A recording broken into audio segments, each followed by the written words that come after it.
Sorry, Will.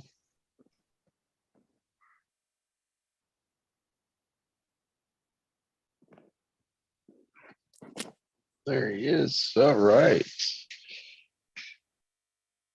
Well, Craig, why don't you welcome us all in?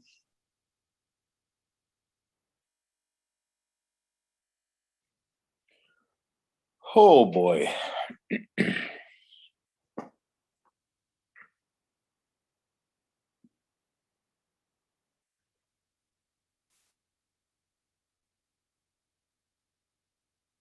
We've been given another wonderful day. Morning, Will.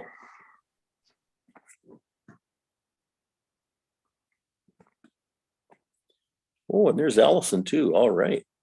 Good.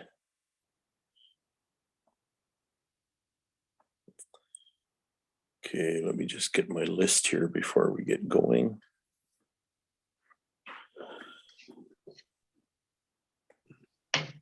I'm just going to do some inviting to start.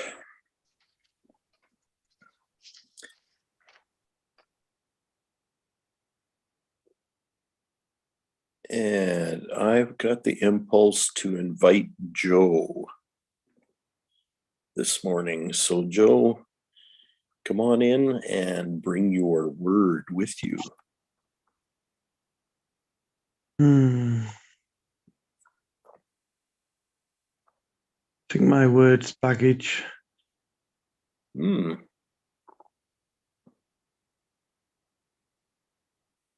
go of baggage.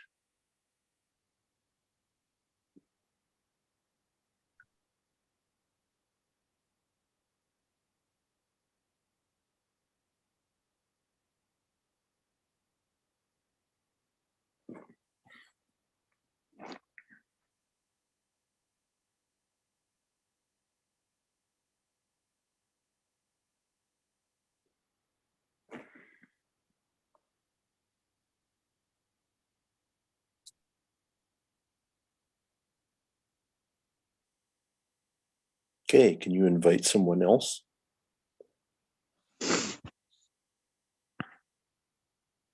Please, can I invite Alison? Yes, you may.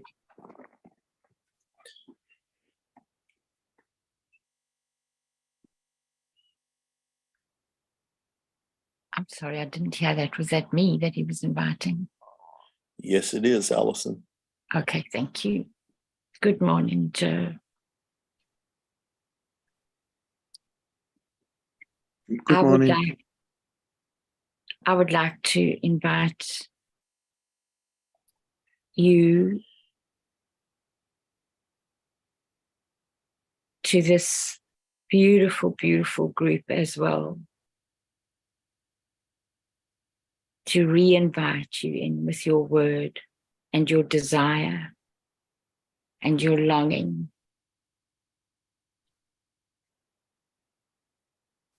And I want to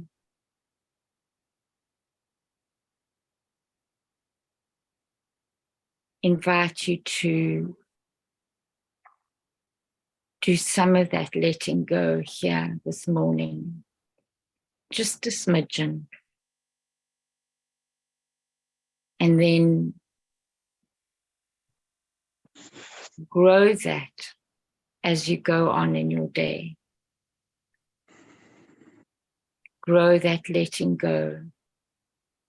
Grow that dissolving.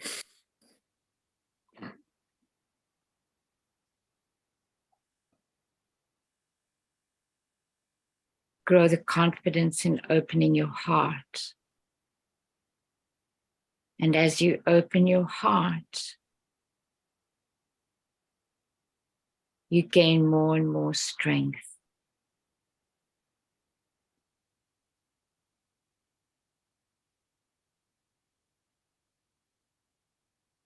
And I'm sure that we'll circle back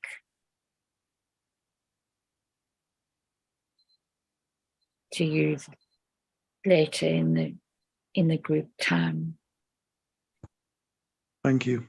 So for everybody else, I would like to offer my phrase, and that's butterfly mind.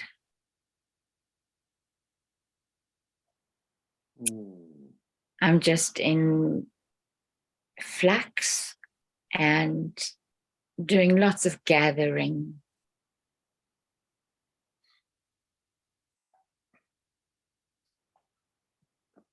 And just being with the buoyancy. And although when you watch butterflies, you think that they might be random, but they're not, of course. I feel pretty random, but I also feel quite precise.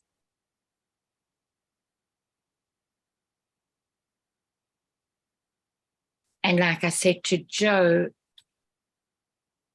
what I've realized is what we were talking about yesterday and the day before. It's just the power of opening the heart. And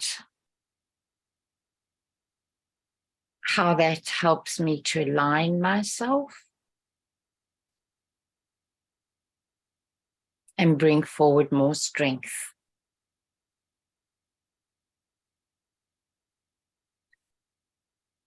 And so with that, I would like to invite Pascal.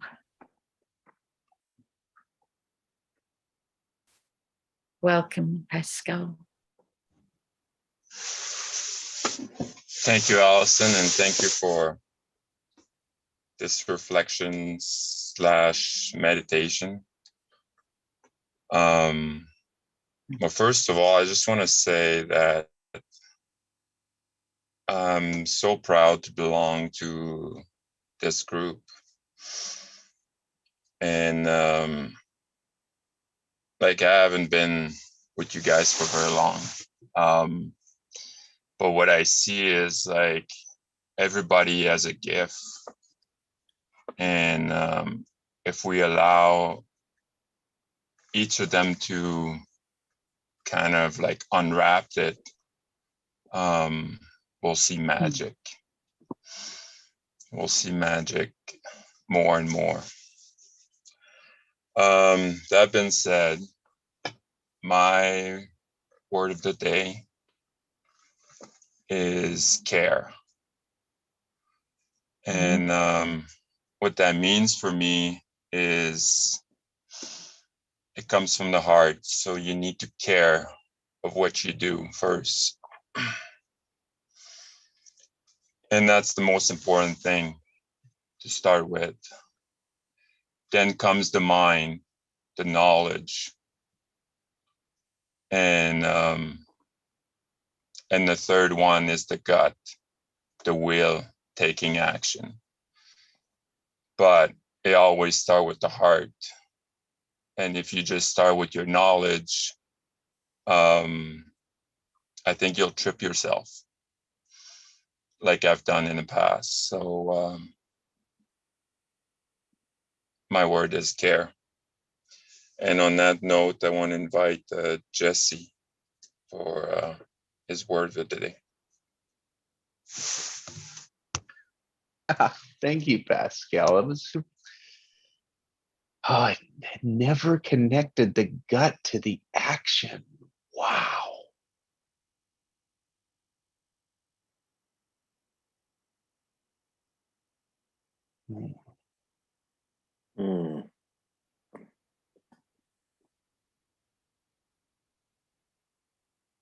I accept. And I see it so often is that our minds are leading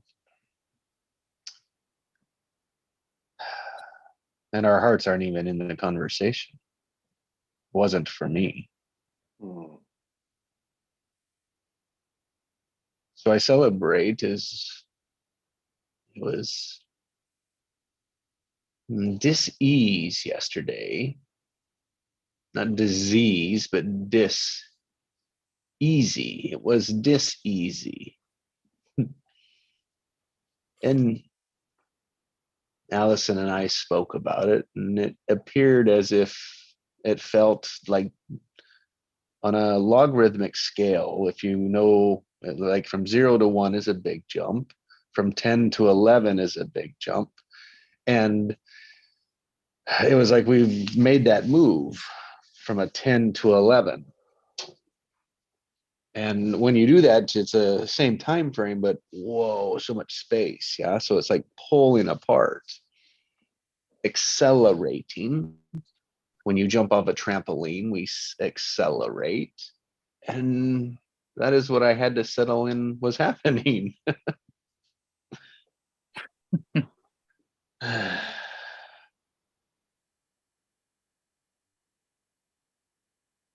And I think just as we witnessed with Allison and Joe, our heart knows.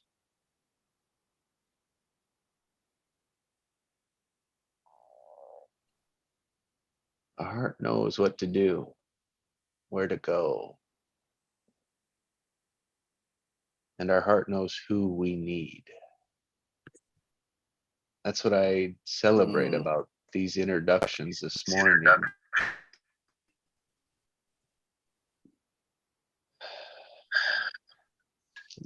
I'm getting a rebound. Thank you.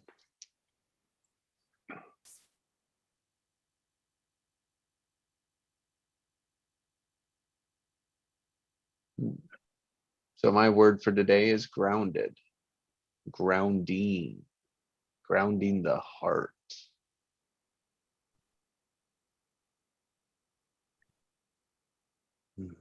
And with grounding the heart, let's see, I want to invite Annette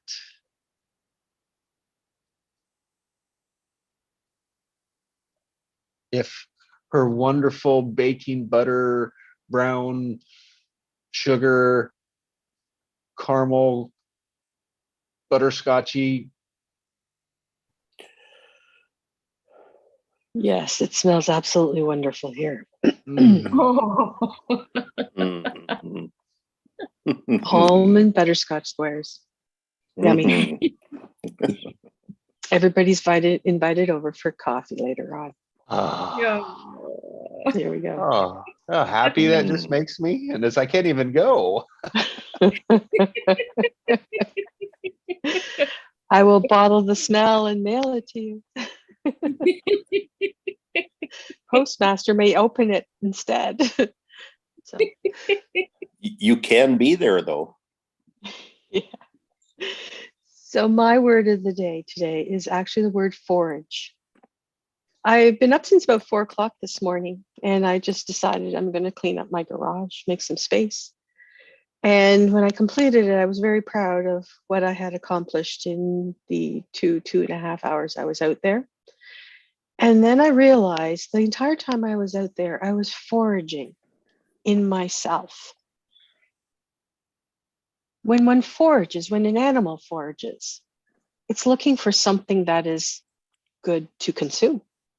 Mm-hmm. It doesn't pick up the bad stuff, the nasty stuff, the decomposing things. It picks up the stuff that it can survive on, and it's good for it. And that's what I was doing this morning. I was going inside, not just in memories, but just in different parts of my body as well, just sensing things and working on things. I have to learn how to breathe properly again. I've been a chest breather, and so now I have to learn how to actually breathe properly. And that's all because of the stress from the last 2.5 years. I may have been doing it prior to that, but it's makes you realize how important your body is and how it affects everything you do, everything you sense, everything you see and say.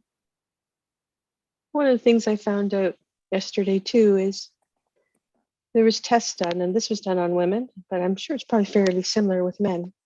They wired them up all over their bodies, and then they showed them a horror film to get an idea of fear and fright and flight. And the first things that muscles that contracted were the ones up in the neck and in the shoulder, and at the same time, the pelvic floor. And who would have thought that? And we sense our heart, we sense our gut, but we don't sense anything below that. And below that is so much to experience and to release. And it's to forge in through that area below your belly button and just let your body talk to you. When you go into a meditation, just focus on that area and you'd be surprised what comes up, and only hang on to the things that are great to survive on and to move forward. And there's a lot of love in that area of the body. There really is. So for my word today, it's forage. And I'm very proud to say that too. And then later on, somebody will be foraging in my cupboards looking for some almond butterscotch squares when my son comes home. So anyways, so I am going to invite, Lynn. We'll invite Lynn to the group this morning. Boundless love, Lynn. How are you this morning? Come share your word with us. Thank you, beautiful Annette. Is my camera on? Weird. No? No, Do you it's see- not on. Oh.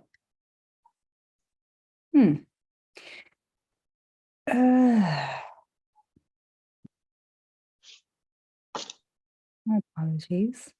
I knew you were going to invite me, Annette. Because as you spoke about that area, you brought back a memory to me. I'm really sorry I can't get my video on and I don't know why.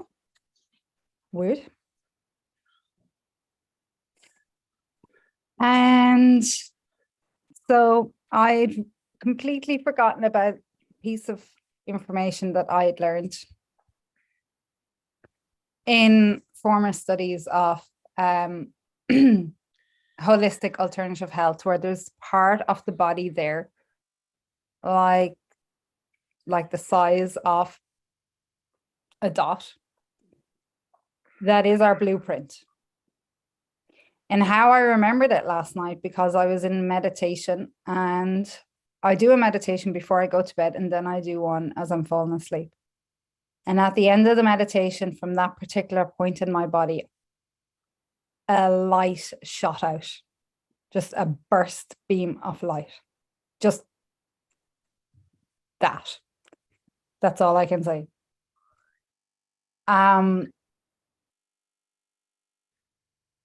So Annette, the very I knew you were going to call me, because that's that links to that. And I have no other, I'd completely forgotten about it. So thanks for reminding me, because it was a phenomenal experience and I know where it came from. And I'd forgot about that piece of information in the body where our DNA and our blueprint lies, where our first cells ever connected. And that's where my shot of light came from. And I was doing a solar plex meditation at the time. It was like as if my light was released. My truth, the blueprint of who I am, was allowed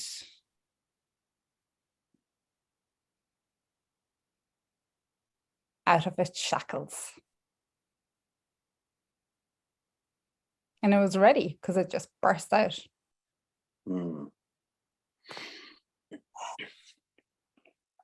And my word before light was going to be I am.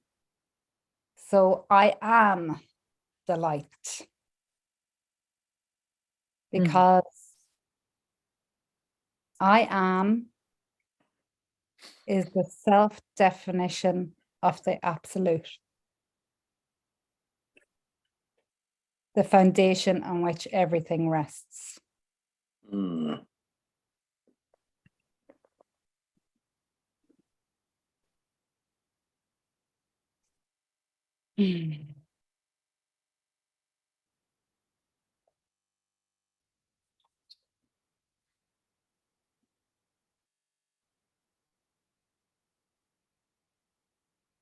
Thank you so much for that connection, that reconnection. I am so honored.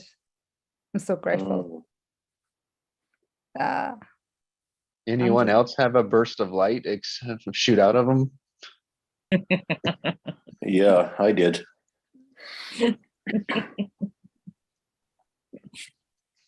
They ended up Ginny. calling it a seizure.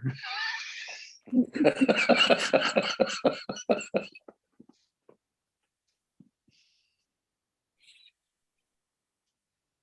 glad you didn't, Lynn. You could control it. I couldn't. no, lucky for me, I was lying in bed. So was I. How are you? I was by myself.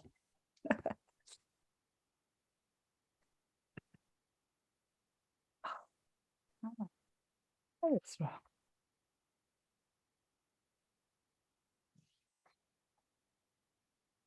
And I can't honor you with my beautiful face. And I love how that feeds in, because when I'm distracted with the face, I can't really come from the heart. So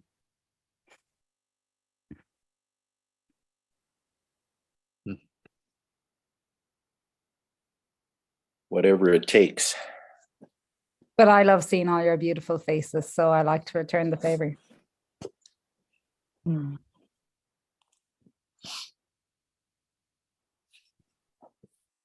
Well, as DirecTV would say, did you remove the camera lens cover? Don't have one on this computer. Yeah. I hate that. Did you unplug it? Yeah, that's not going to fix it.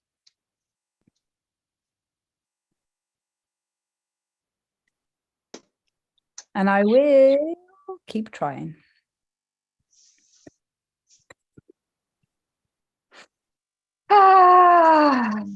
So, ooh.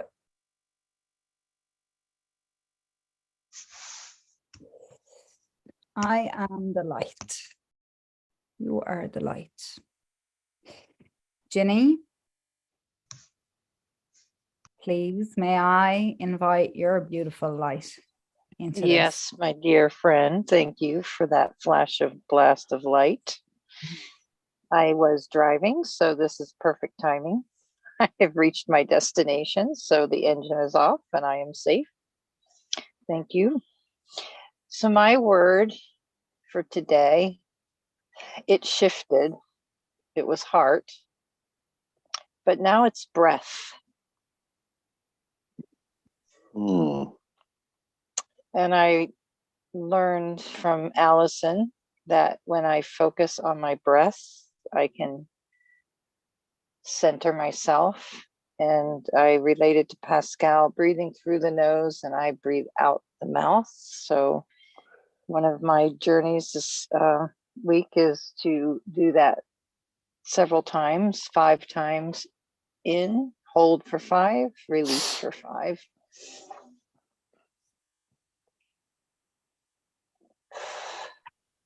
And I did that while I was driving, which was really helpful with all the crazy Tampa drivers. So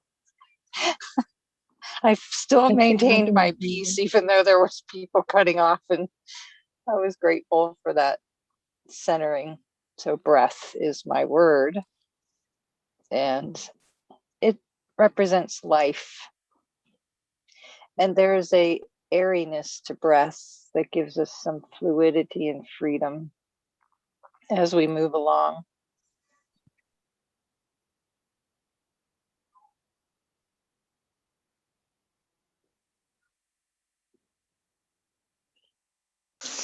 I'd like to say something on breath. So I was reflecting, and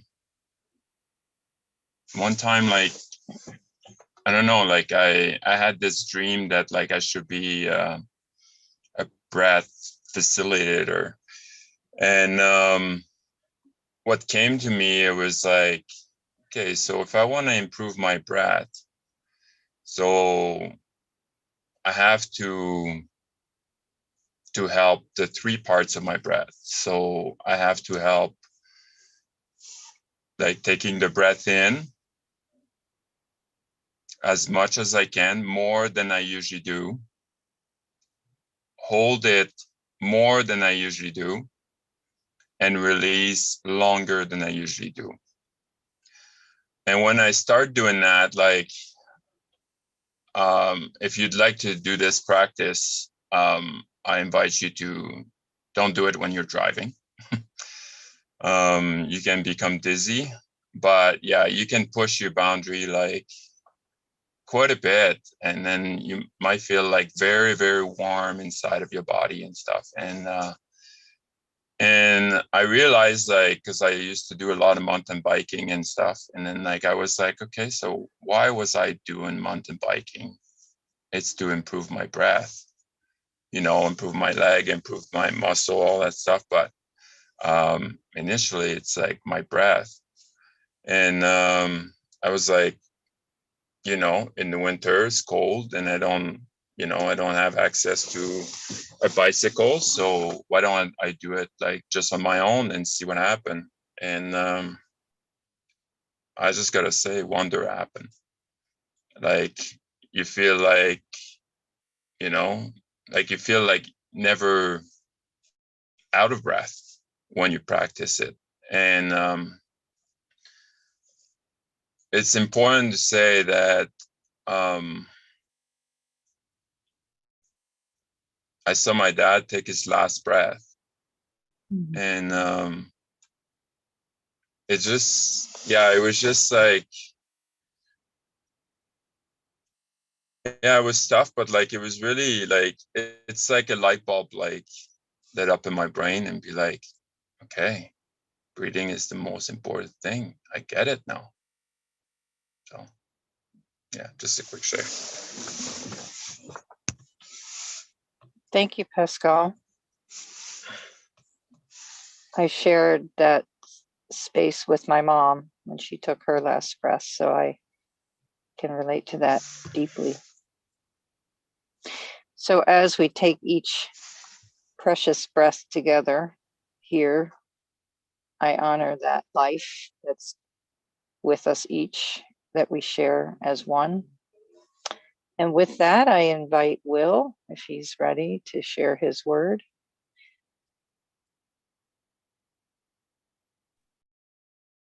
All right, guys. Thanks, Ginny. Thank you, Pascal, Lynn, Jesse, Allison, Joe, Annette.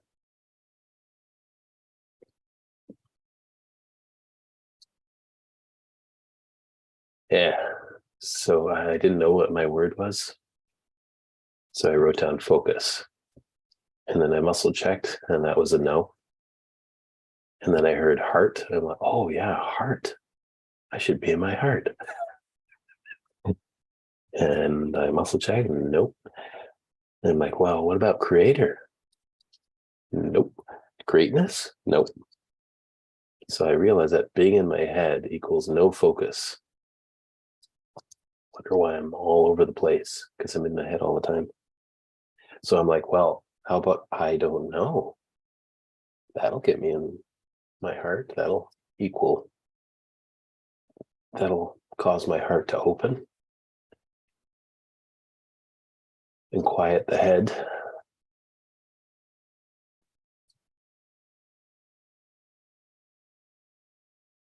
And 4 words that have kind of been with me for years now.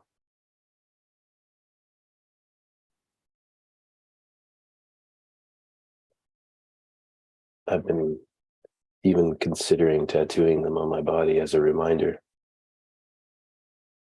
for years, probably a good 5, 6, 7 years now, but I haven't. So this morning, my word is actually 4 words, and they kind of work in harmony with being in my heart. And they are listen, breathe, trust, and allow.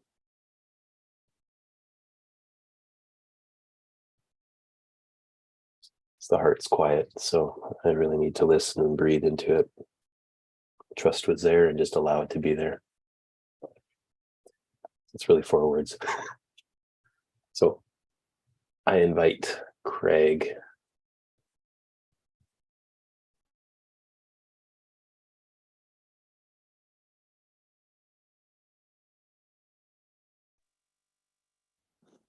Good morning, Will. Thank you.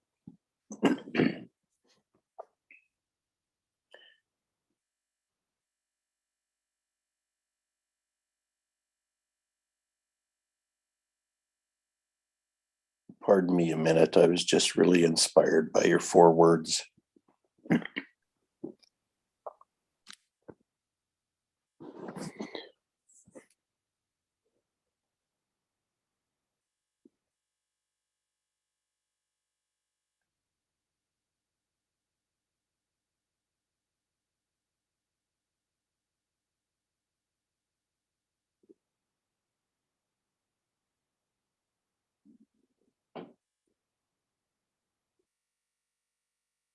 The last few weeks has been a really interesting journey.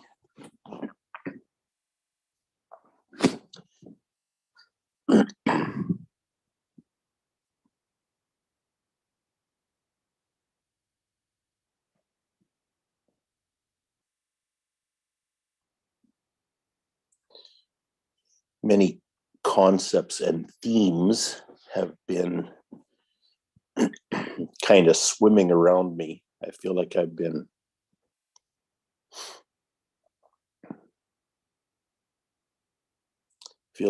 underwater, but in a very good way.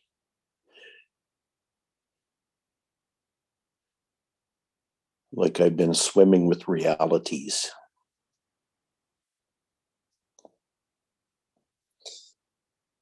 And every single word that people use today have all been significant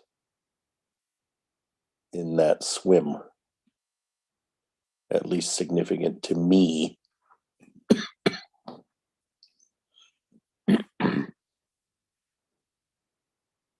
Like, for an example, yesterday, or in the last 24 hours, the theme has been, who am I? Again.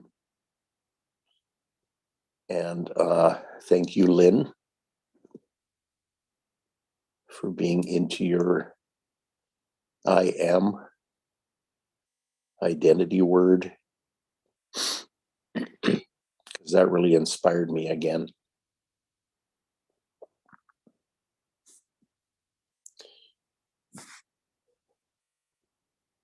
And around that, some of the greatest changes that I've observed in myself have been physiological.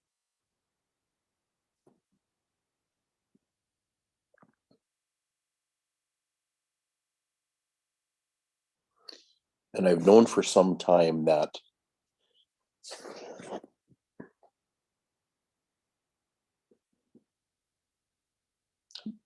physiological changes would be an end result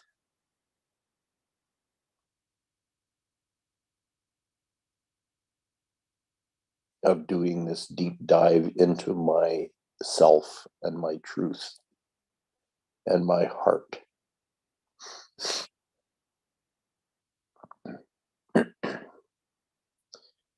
And it's coming to pass. I'm observing it in my own physiology, my own body. And it's the fulfillment of a promise that I was given a number of years ago, actually.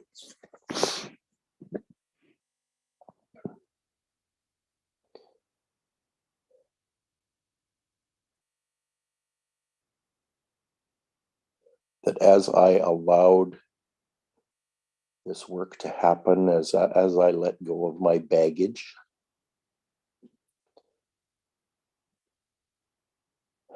and as I learned how to breathe,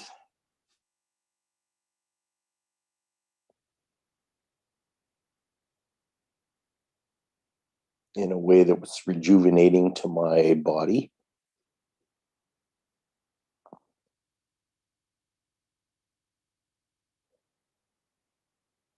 And as I allowed myself to center,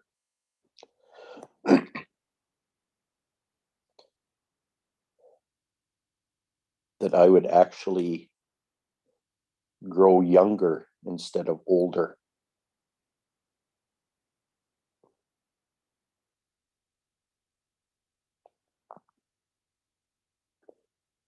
And it's actually happening. I feel it in my bones. I feel it in my cells.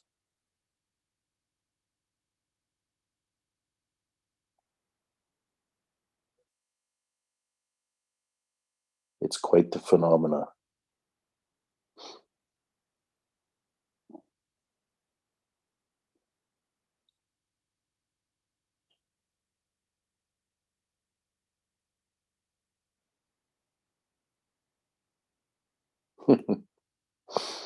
What just came to me is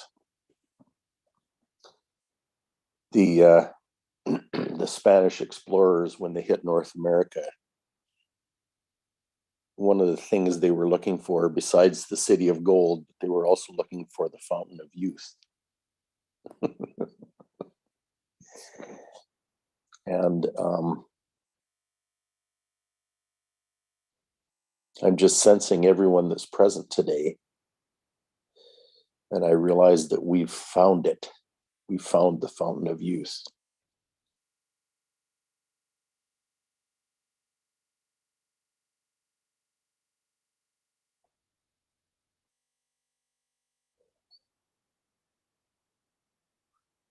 And that's because all of us who are here have been sent to raise the light level and the vibration of the planet as a whole.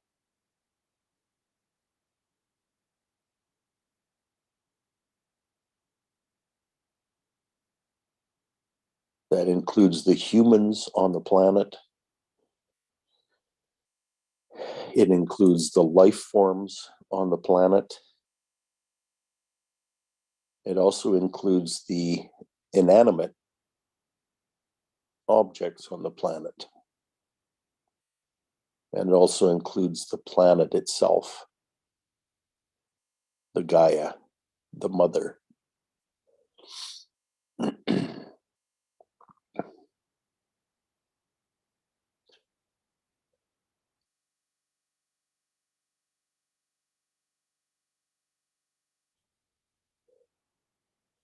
The Gaia is the feminine energy that continues to bring forth and has brought forth and been fruitful since the very beginning.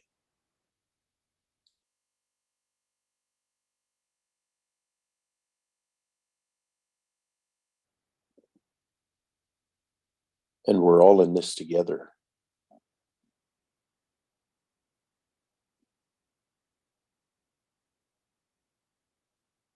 And the reward this time around for participating fully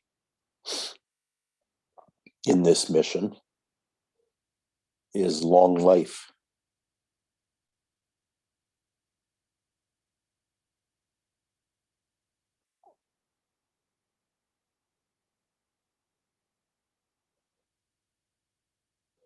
So my word for today is physiology.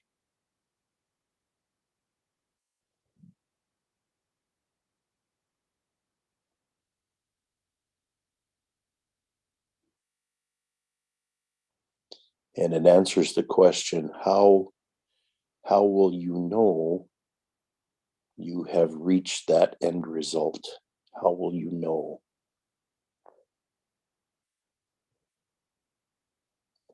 And I'm coming to a knowing, or I have come to a knowing through my physiology.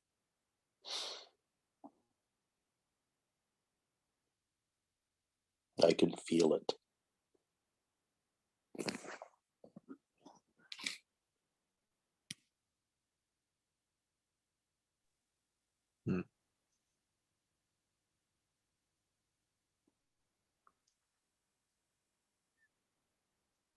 Hmm. Fountain of happy. Yeah. Mhm. Yeah, exactly. Ah, It's a happy heart. It's a happy heart that's the doorway to everything we ever wanted.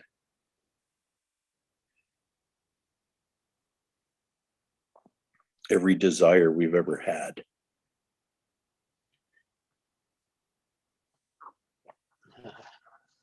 oh, and Lynn, I thank you for showing me where it was. Yeah.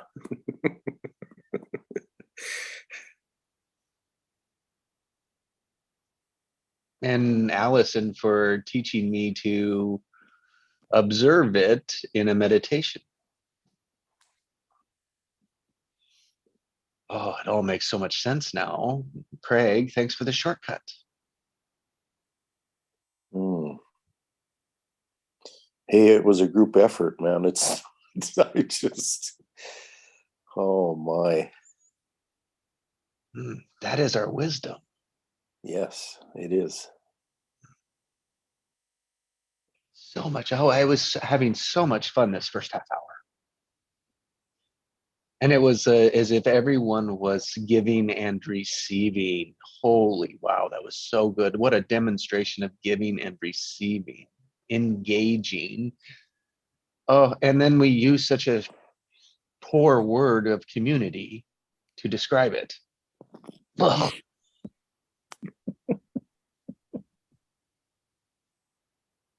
How would you describe it? What? I was going to ask you that, Jesse. What word do you want to use?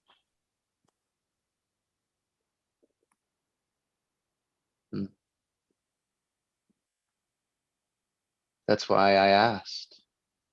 Because it's ours, not mine. Yeah, sure. But I mean, you contributed, but I'll go.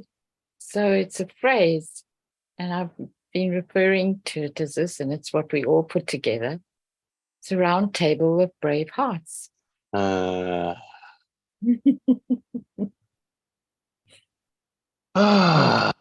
can't remember it all the time, Allison. Geez, you're way farther out there than I am. Yes, that's the one.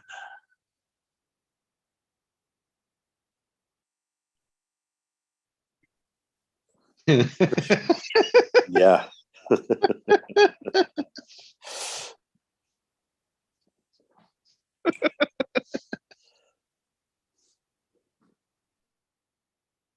Brave and innocent hearts, right? And I had those two words together. I like them. Yeah. And here's another realization that just hit me.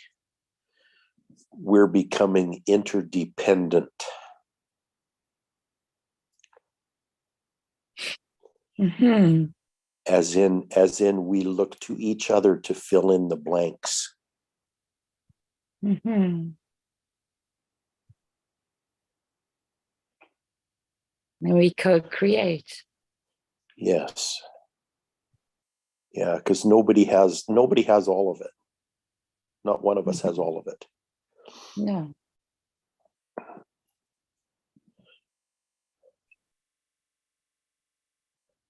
It's so sweet to be in this space. So I share the metaphor. Share a metaphor that was there that I was cracking up when I saw. I saw the brave-hearted round table knights, and like just imagine, like, what do you guys picture as knights? Is like, for me, was the kids' version of knights, and the armor and everything. And then as soon as you said that, we all flipped over and our asses were hanging out, and that's how we sat at the table, because it's that spot is the one that needs to be leading, right? That spot in the back or the stomach or that navel spot, right? That's what needs to be at attention, salute, ready, because it's where it's serving from. And so in all reality, it's like we're sitting on our heads on our chairs. That's how we need to be sitting at this table. Our asses in the air, right? Our head in the sand. Yes, that is how we need to be at the table, but leading with that spot.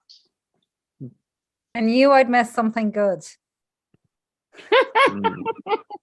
I don't think so. Lynn.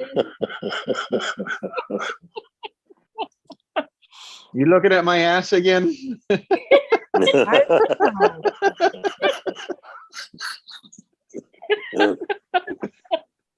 I couldn't see.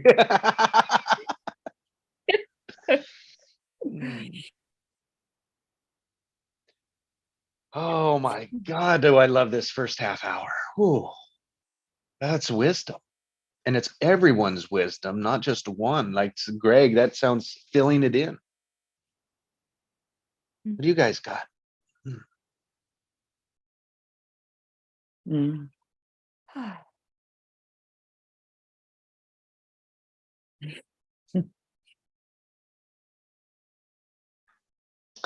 For me, it's almost like going to the grocery store and you get to pick whatever you want and put it in your cart. And the first half hour is everything that you want for the day is in the cart. That's such a nice analogy, indeed. Because everything after the first half hour is just extra stuff. It's the chips, the pop, right? All that other stuff.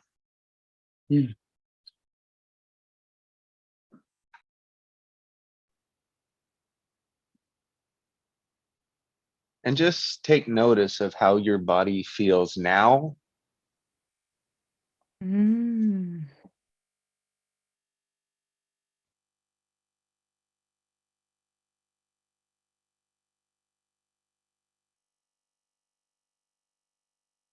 Compared to how you came in.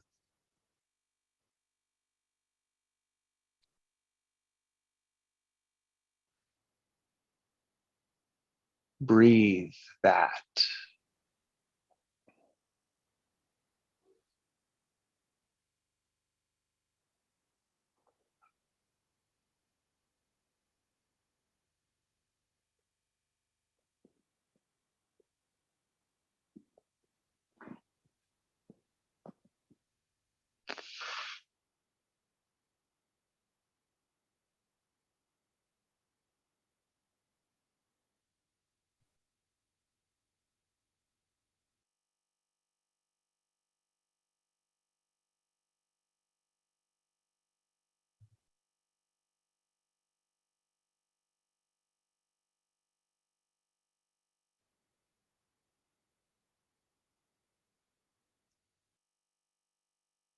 It's from here.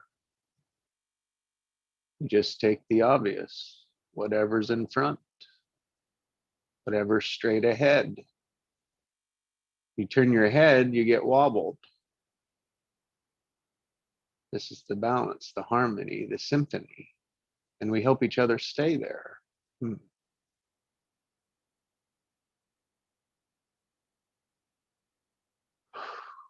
Just notice how far out of whack we can get in one day.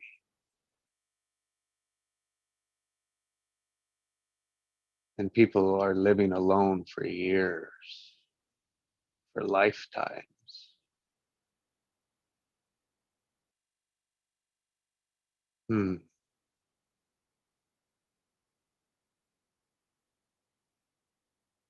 I'm complete.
I'm getting an impulse here to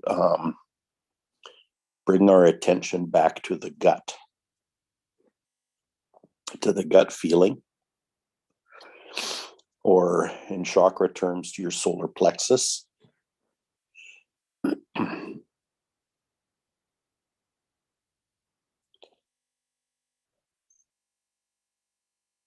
Now, the gut as itch, I'm going to take action, fear or fear not gut, or this new one that I've just discovered.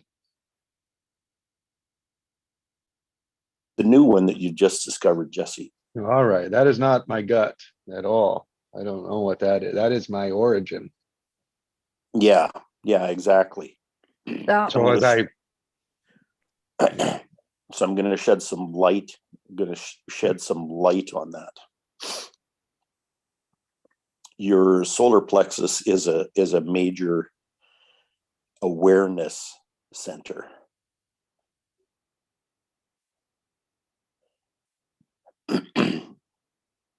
And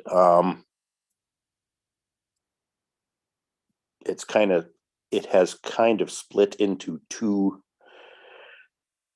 types of awareness, but there's a third awareness center that we have, and it's actually the crown of our head. And that one's mental, mental as in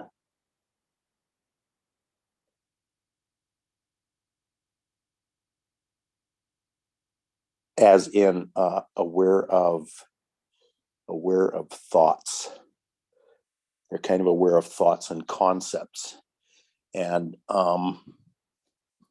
when I had the realization a number of decades ago that I was ingesting thoughts that weren't my own, like I knew that something had come in, and this usually happens in the shower. So Jesse, I know you can relate to this, where you have something that hits you and you know that it's not your own originated thought. Like it's something you realize that it's something you wouldn't have thought of. And that started happening to me. And then I started realizing that, I was getting messages from heaven or whatever. So I started realizing that those were coming in. And the thing is, our society, especially Western society, is so oriented toward head like that you'll notice a lot of us are having struggles with intellectualizing and that kind of stuff. And so, I've had that challenge throughout my life as well. So that's one awareness center, but it's the one that's been focused on at least throughout my lifetime. It's kind of the way Western society works, is based on that one. So it's really difficult to get it straightened out and get it and sort what's mine and what's not through that one. But today we want to talk about the solar plexus one. And there's a mutation. Craig Sindrell joined us. Since you were the last one, would you invite her, and then let's continue on the soil and catch her up where we're at? Thank you. Okay. Sindrell, I invite you to come in and give us your word for today. Good morning. Thank you for receiving me. My word for today is honor. Ooh, very good.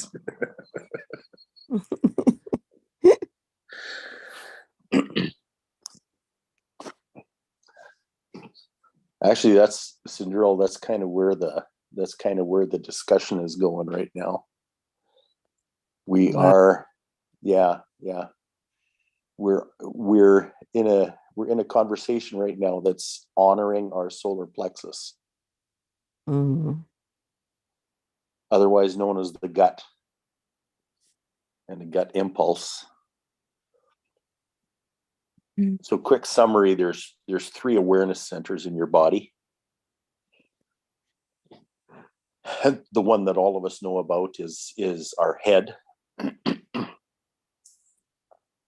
And we receive information there, but we receive other stuff too. More than just information. But there's 2 other awareness centers that we're focusing on today, and they're in their solar plexus. And about 200 years ago, a little more than 200 years ago, there was a mutation in human beings where the solar plexus actually split into two centers. And both of those are awareness centers. And the main one, and this is the one that most people have that's active.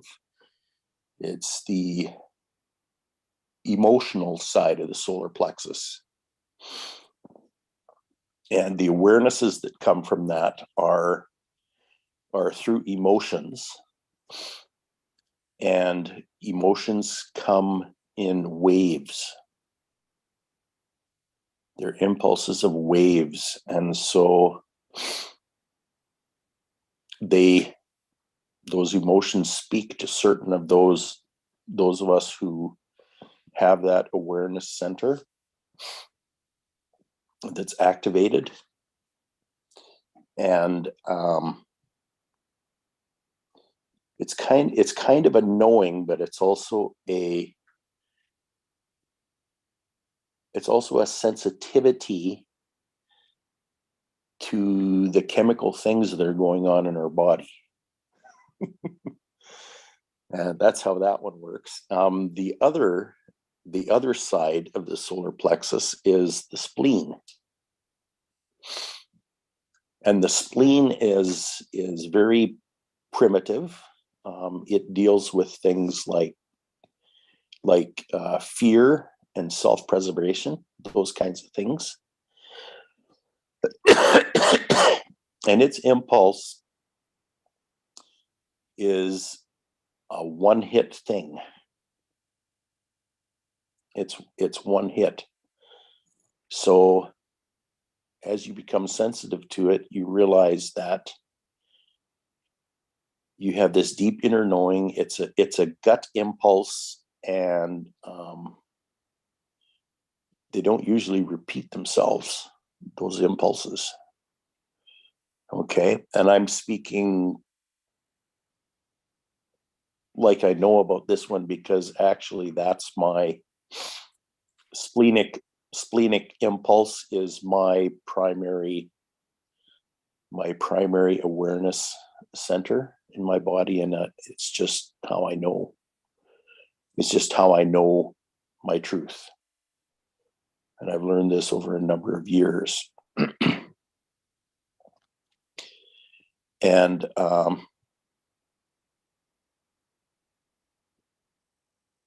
what I've also come to learn is that particular impulse is my inner authority.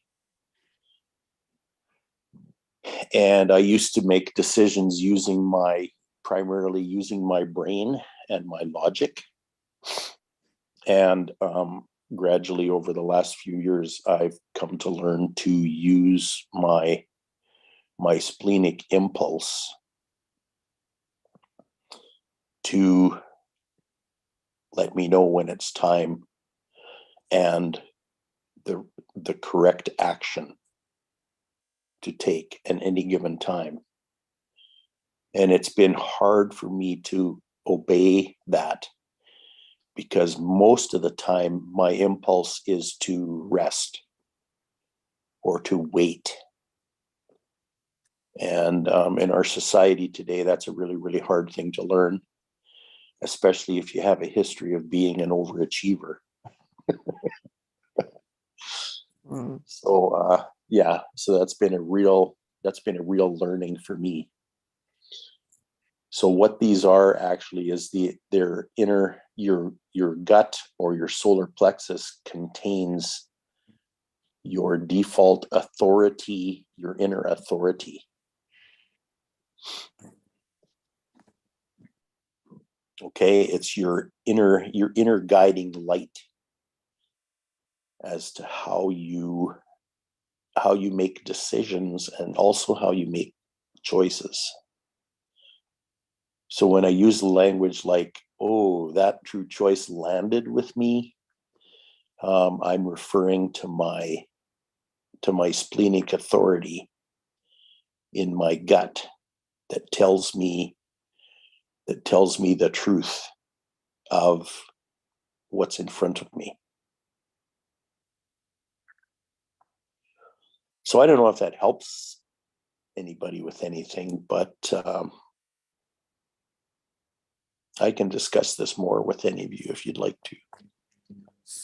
So I'm seeking to understand. So you said the mutation happened how long ago? 1781. And what happened in 1781 for that mutation to occur? Don't know. It just did. Okay. Yeah. From that time on, human beings have 9 chakra centers instead of 7.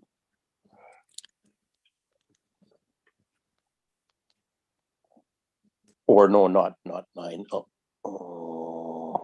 11. We actually have 108 altogether, Craig. Yeah. But these are the main ones. No, not according to yoga, and chakra systems is where yoga, where it comes from. So there might be the ones that get focused on in other healing systems, but Yeah. 108 is the number, and they're all very important and relevant. Yes. So this is a gross simplification that I use today.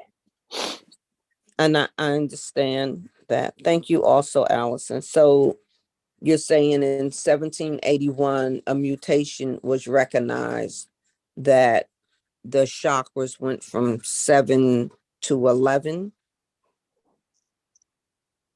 And that's not including all of the. No, actually 7 to 9. 7 to 9. Okay. Yeah. And you're speaking of this, our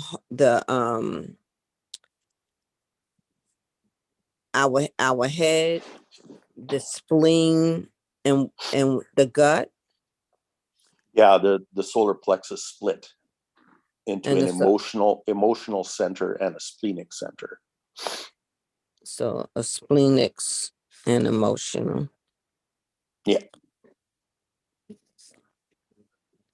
Yeah, what lands with me is I remember my mother telling me, she said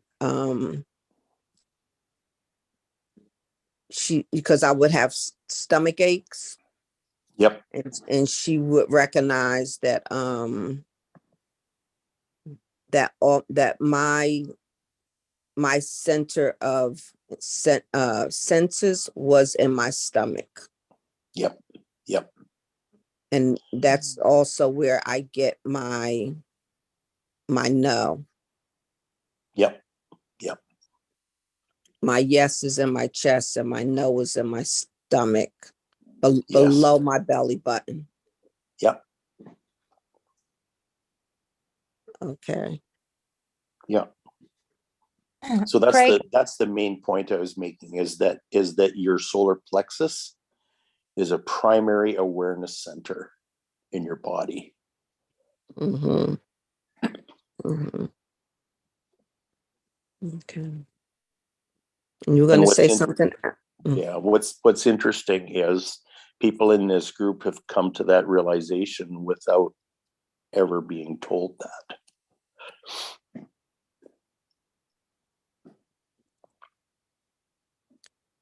Yeah.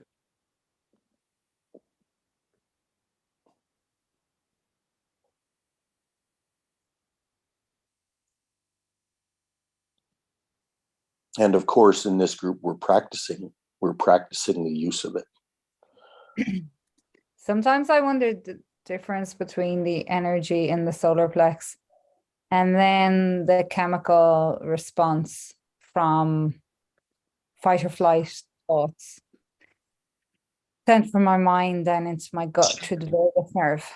And if we think about the center of the solar plex and then think about where Sindrell was speaking, below the belly button, Sindrell, is it? They're quite different areas. So I'm just discerning even the idea, because I have a lot of energy there right now, but to be honest, it feels like anxiety.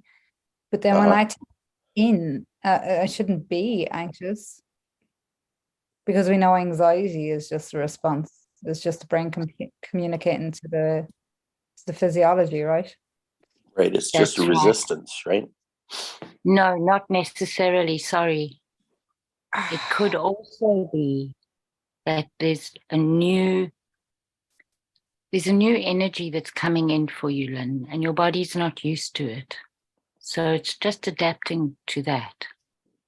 We have stories about our physiology, which sometimes are very useful, but they can also get us into trouble and take us down a rabbit hole that we don't need to go down. And that, I think that's part of what I feel. I really feel very strongly that this circle has helped me really put that into practice, where I just let my mind chatter go. And every now and then I have to reach out to somebody, but I don't go and worry it. I don't go and invest in it like I used to. And that's been very, very useful and important for me. That sits with, yeah, I hear you. I think, yeah. So my impression of and I'm still like sitting with this, just letting it be. I used to suffer from anxiety, and a lot. And it is a communication, but it was one that I didn't know to honor it. It's like I didn't have control of how to integrate my external awareness of dealing with the world with my inner being. And it's like I was overloading my inner spirit with energies that I was just allergic to, that were not good for me. It's not that those energies were necessarily bad, but I was allergic to them. And that's what causes dysfunctional, for example, it causes dysfunctional relationships, whether it's with a job or with a person. So in short, what I'm saying is when our body is communicating with us and we are not tuned in or aware of how to integrate with that influx of information, it's like we freeze up, because it's telling us something that other aspects of us tell us, don't listen to it. And I believe that when we have become identified with that we do have an individualized identity, but we have been saturated with looking to be accepted in the world, and what do you call it? Becoming compliant with the world, or fitting in or belonging. And we take on identities and masks that are not really our own, but we think that that's the way to be, to socialize. And then we come into this space where it's like something is socializing us or we're complying to something. It's not ours. It's not Yes. our code. It's like David in the Bible when he went to go fight Goliath and they went to put all this armor on him. And he was like, instead of me saying this is, okay, but this armor, I don't flow with this armor.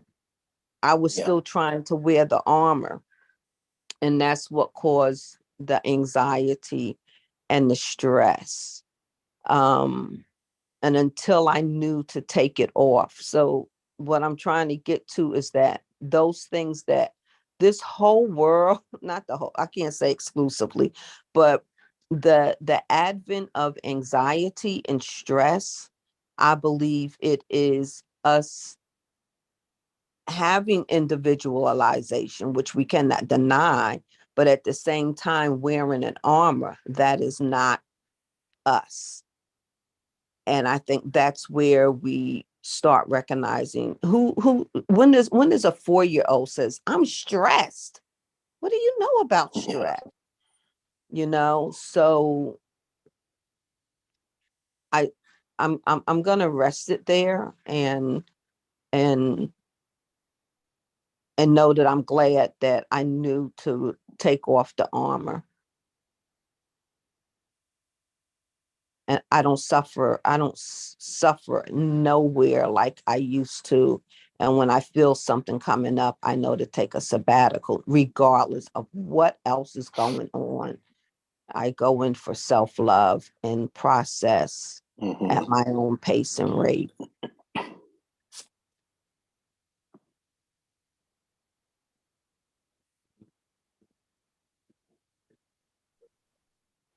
Yeah, I believe today Pascal's word was care. And to focus back again, your solar plexus area in your body is an awareness. It's an awareness center. Okay. The way it works for you is very individual. And when I talk about physiology and those kind of things, what is happening is my solar plexus I've been paying attention to what my solar plexus has been telling me, especially over the last few weeks. I'm allowing it to inform me about what is best for primarily my body, but also my overall personhood. And so that includes things like sleeping when I feel tired. It's like when I get the impulse to look something up in a book, I'll do it. I pay attention to what my body wants with respect to food and what I put into it. If I get an impulse to have a glass of water, I'll have a glass of water. And those kinds of things. And as I'm paying more attention to that, my physiology is changing. Okay, so really what this is this is an invitation for everyone to pay closer attention to that whole area between the bottom of your ribs, where the center of your rib cage ends, right from there down to below your belly button, kind of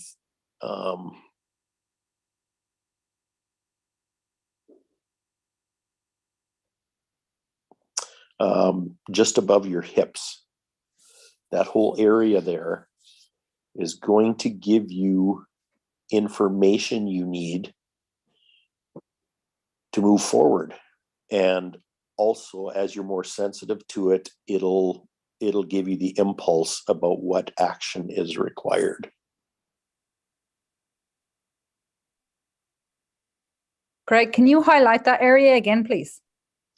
Yeah, it's from kind of the bottom of your rib cage all the way down to kind of where your hips join, above your pubis. That whole area in there.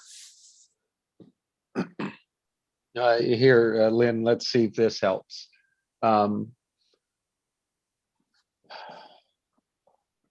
You're a fetus. Umbilical cord, where is all your focus? Where's all your energy? Feel it. Hmm.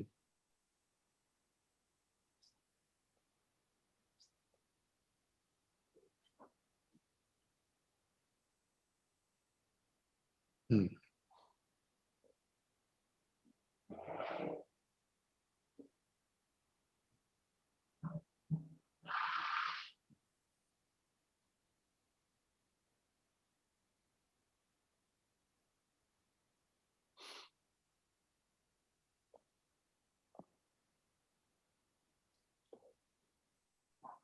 Did you get anything?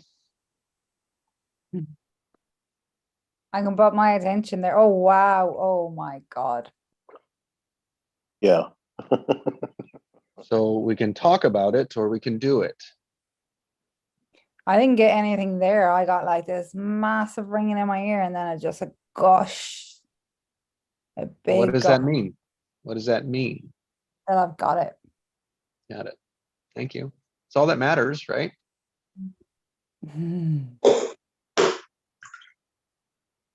Yes, talking helps connect it in. It's like, oh, put some things to it, but let's like it's uniquely there. Now that one's different for me. That was the new one for me. Yeah. That's the new one. Now what, the other one that we're worried or anxiety or my gut, like taking that fear, the fear of the next action, let's say, is like, that's the common, that's the normal. That's what I call my gut. Yeah. So just our language. Yeah, everyone has different languages, but at the end of the day, it's all the same. So, and when I talk about my gut is my no. Yep. So that's my muscle test. Yes, no, and yes is in my heart, like Sindra, like you said, and no is in my gut.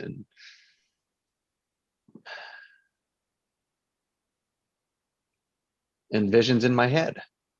Yep. Yep. So I'm And gonna ask, go ahead, Sindra.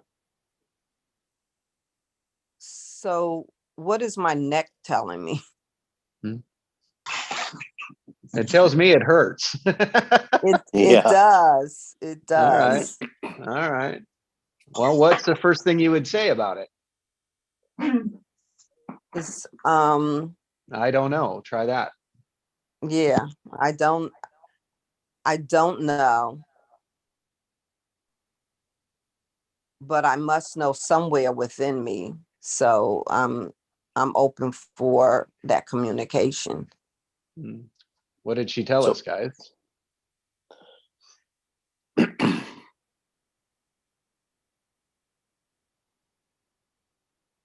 Ears are open.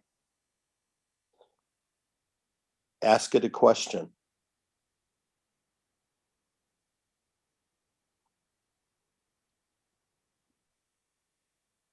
What do you want me to know? Yes. There you go. There you go.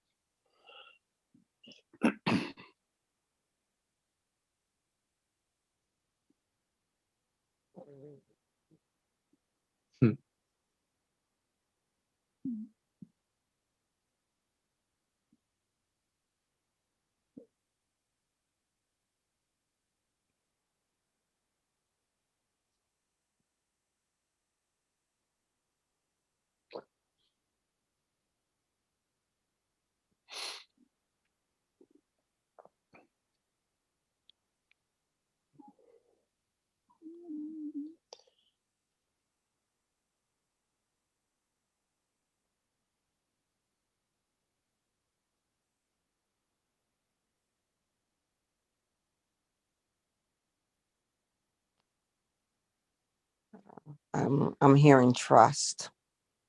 Mm, Trust Um, what?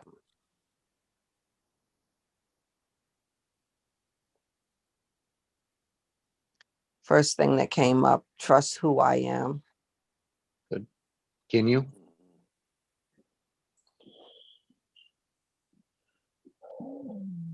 Um,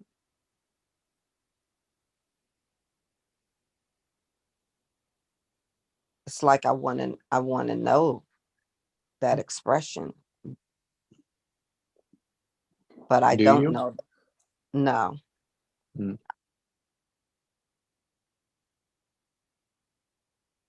Well, I that's know, but shameless. I'm not. I know, but I'm not familiar with it. It's all new. It's the expressions are new. Mm.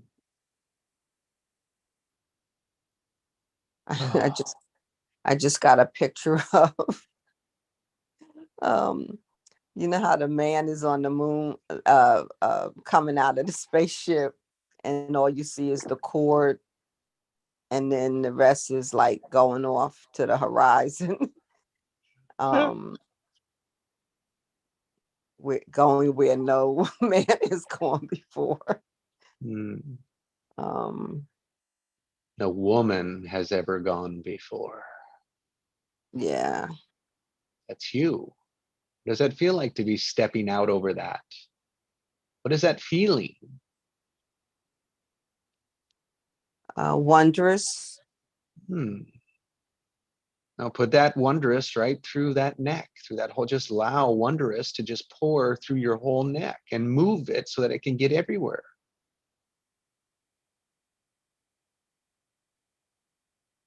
Hmm.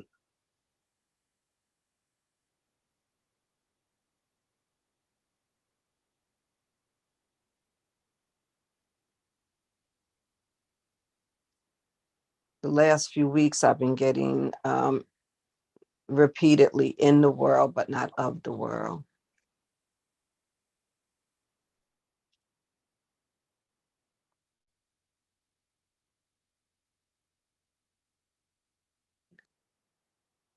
And I'm finding new insight in old readings.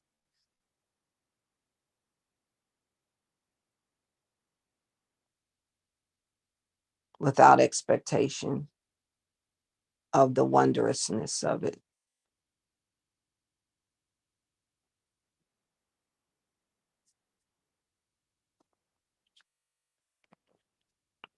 Just to experience it. Um,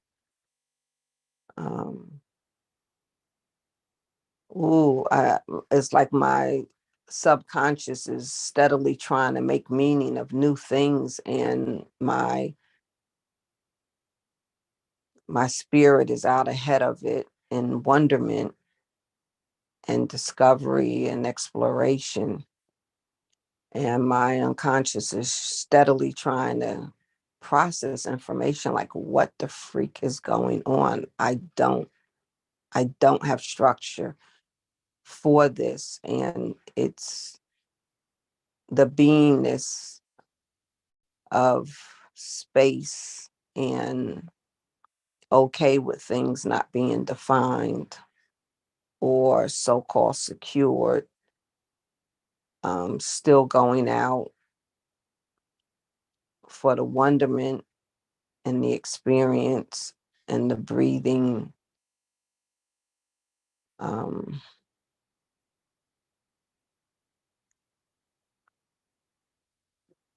I think my hard drive is having a breakdown. I do not compute what's going on. I do not compute. And it's okay. Um,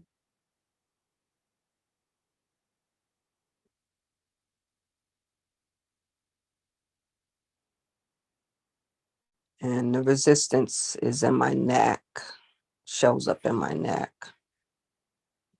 I can actually hear it cracking. Um,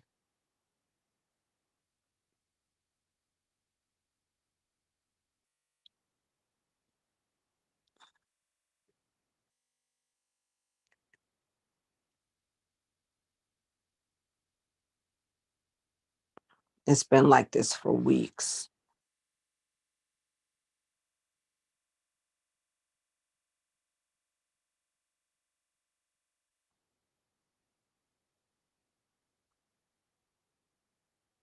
Including my arm, my shoulder.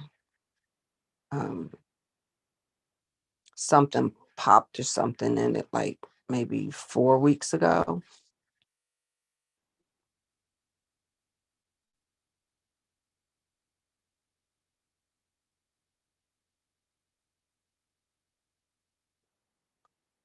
So it's like my spirit body is ascending, and my mind is okay with that. But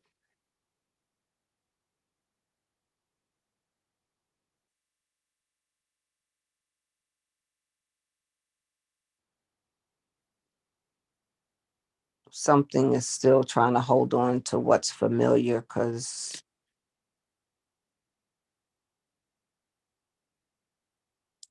just because it's been there.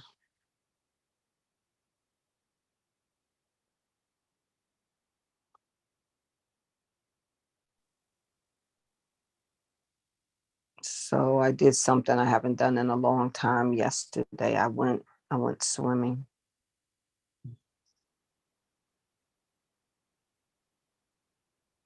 What does that mean?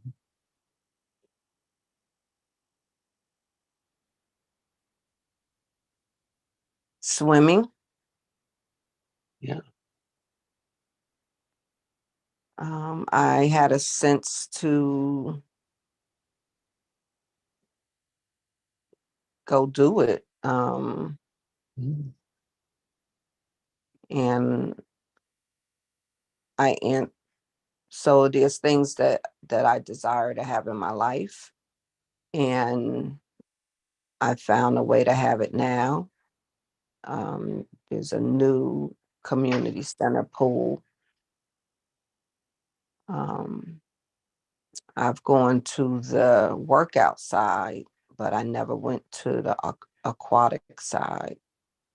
And yesterday, as I was getting dressed, instead of anything else, I put on my bathing suit, my cover-ups, and I went. And I'm glad I did. So I honored a call that was inside of me, and I enjoyed it. I just took my time with it and was present.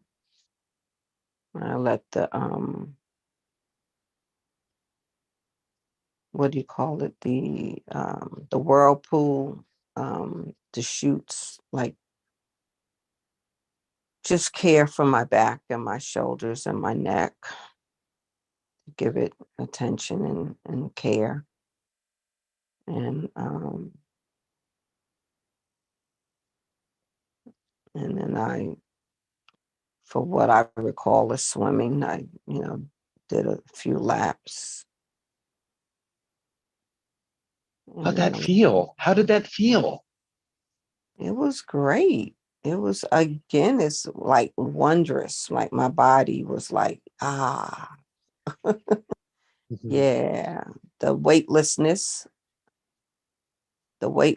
was really nice.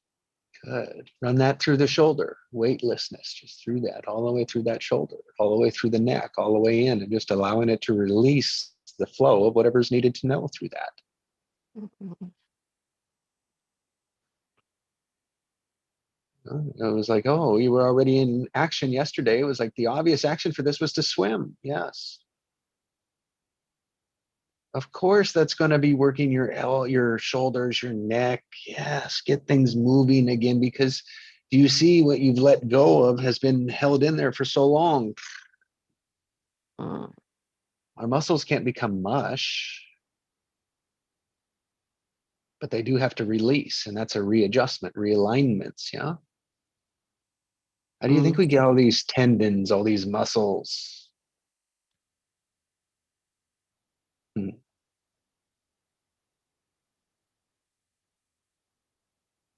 It's the action.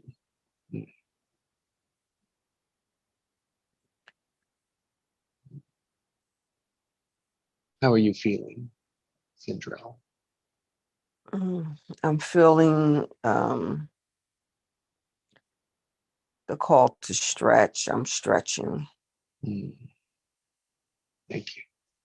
See, obvious action, guys. Yeah, obvious action. What a coaching session if there, guess there was one. But, and it's so different when it's not structured as a coaching session. Ugh.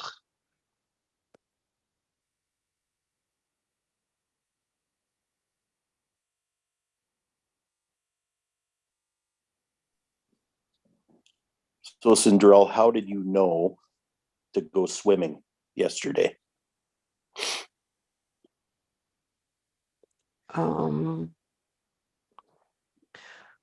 Well, I had my first magnetic mind coaching workshop last night, and I just said I was going to do something for myself to release all the concerns about it being perfect and good and right. And it's just like taking a break from thinking about it and just tuning to myself.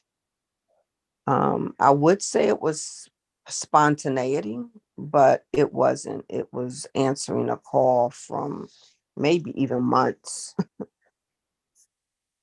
And I just said, I'm gonna do this for me.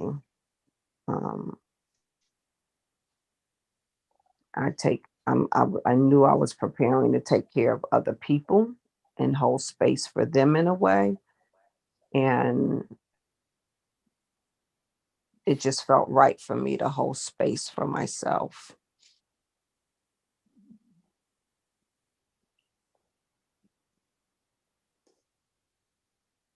Okay, you just said it.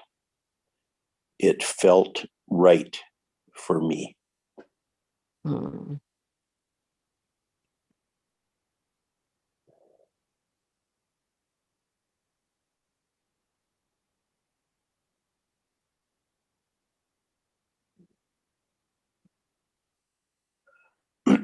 Become acquainted with what that is in you. It just felt right for me. Yeah.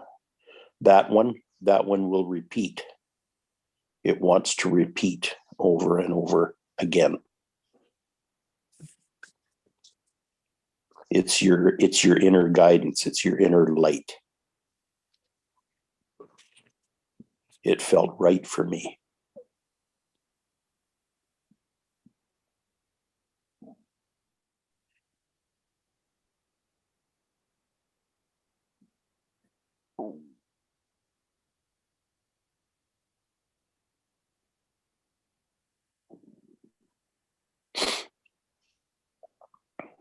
Every one of us has one of those. And all of them are unique to us. So you need to find your own.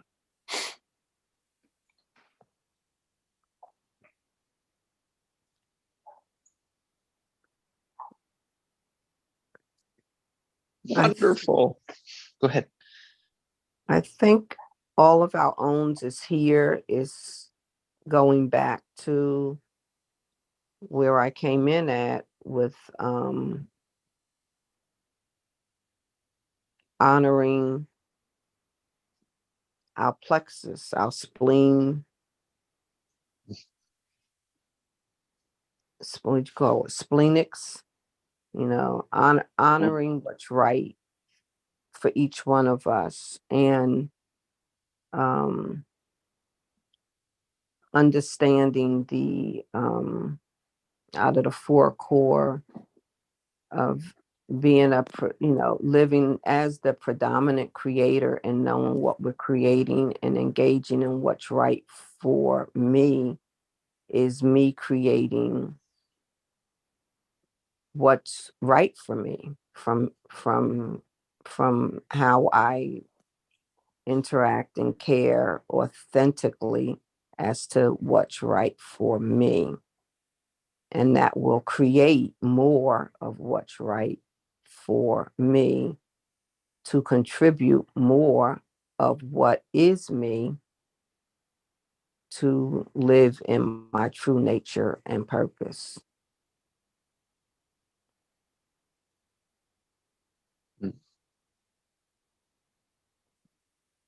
Thank you, Sindrell. Wow. Guys, I'm drifting. I'm drifting, and I'm loving it.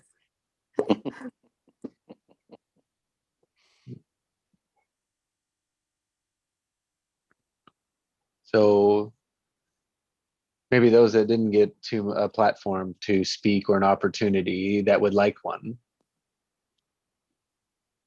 I open that space.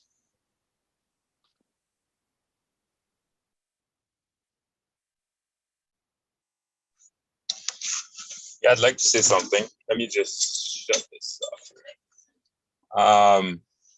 Yeah, what a beautiful example of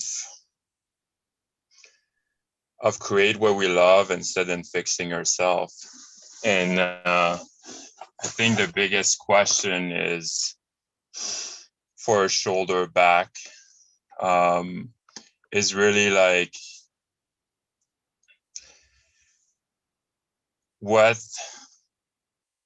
like fixing your back or your shoulder or your neck means to you, but more like what is it going to do for you? And for you, it was to go swimming. So, you know, like the really the ultimate goal to have your shoulder and your neck mobile is to go swimming. So yeah, you know, sometimes we're just like, we look more of like a part of our body that's not working, and we're like, well, if I have that magic wand and then like I fix it right now, what would I do with it?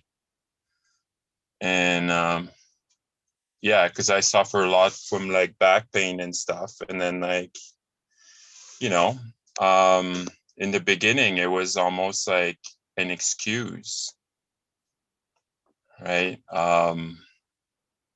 It was my excuse to have that lower back because I get care from other people, be like, oh, it feels so bad, you got a bad back and this and that. And it's when I took my power that my back wasn't hurting anymore. So it's like people were supporting me, and that's why I had a bad back. But when I start supporting myself, that's when per se fix myself. But it was really like to reach a higher goal.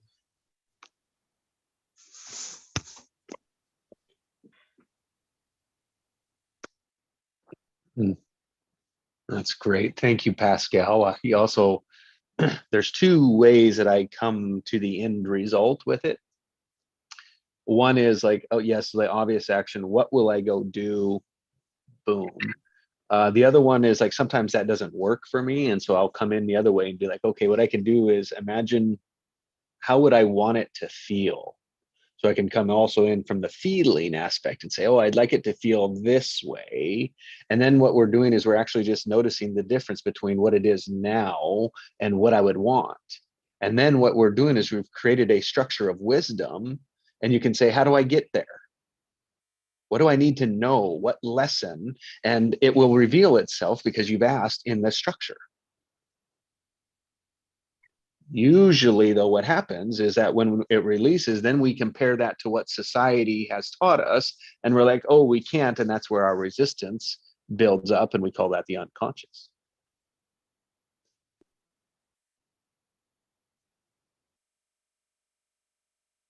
So as intuitive, when we work through both ends, if you will, it's healthy and unhealthy. Yeah. Creator and victim. Yeah. Allowed, not allowed.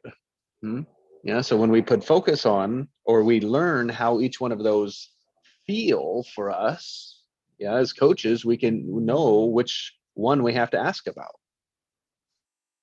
And all that does is just starts removing the layers, because if you noticed in Sandrell, there was new possibilities of what was causing the pain.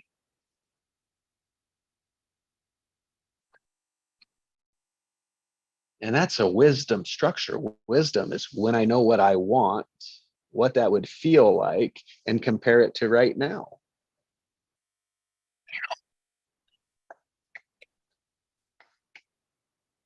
And then Sandrell starts flowing, telling us all the possibilities. Her heart's in it, right? You can just hear it. Da, da, da. And then she gets into the self-conscious talking a little bit again.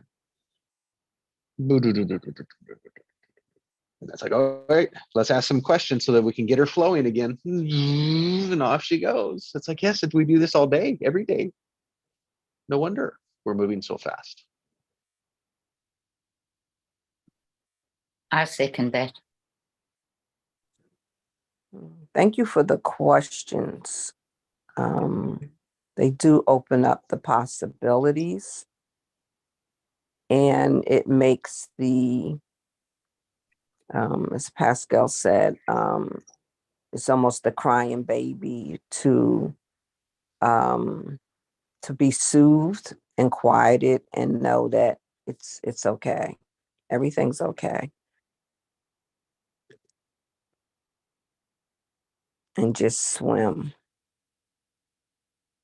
And I remember coming up out of the water as it was time for me to leave, and I was like, yeah, I can do more. I want more of this.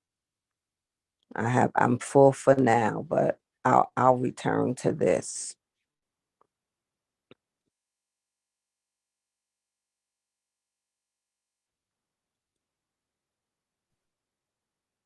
For me, this is real growth.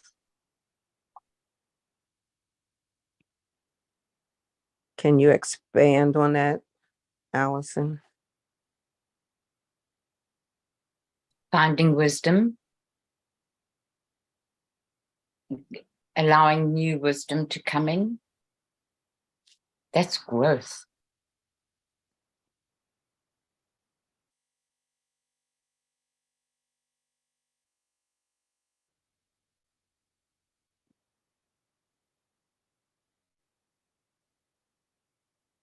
And what you do when you process the way that you were processing is you were preparing the ground for the seed, right?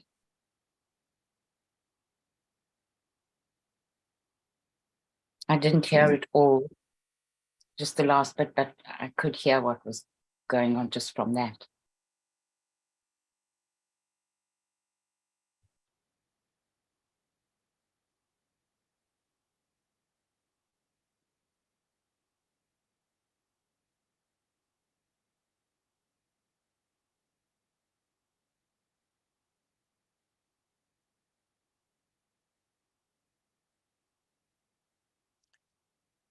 So anyone else like to, yeah, what's Sandrell?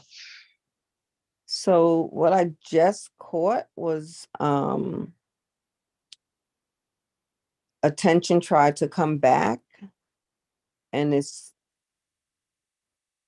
I was able to dispel it like right away. But what was that tension? And the tension is saying, I need to know what to expect. I have an expectation. What's it going to be? Da, da, da, da. And it's like, without even answering it, as it came, it just like because it came up against the contrast of wisdom. And wisdom says, I already know all things. I don't have to explain anything to you. You already know everything you need to know. So I'm going through changes now, and it's in my the cortex of my head. It's also in my shoulders. It keeps coming and releasing, coming and releasing. The tension is coming and releasing. And there's tension in other areas of my body that I've been holding and housing. So as the tension comes, it's not just joining what is, it's coming as a contrast for relaxation and flow. So now I can identify it as it comes. I can let it go. So it's processing now. It's beautiful. So, Sandrell, I don't know if you were with us when Annette gave us one of her equations, and it really comes to mind to me now. So she had the letter 4, not the word for, F-O-R. Mhm. And it stands for focus, observe, relax. And then she said, plus trust equals win. Mhm. Yeah. Yeah. Exactly. It's divine, eh? Mm-hmm.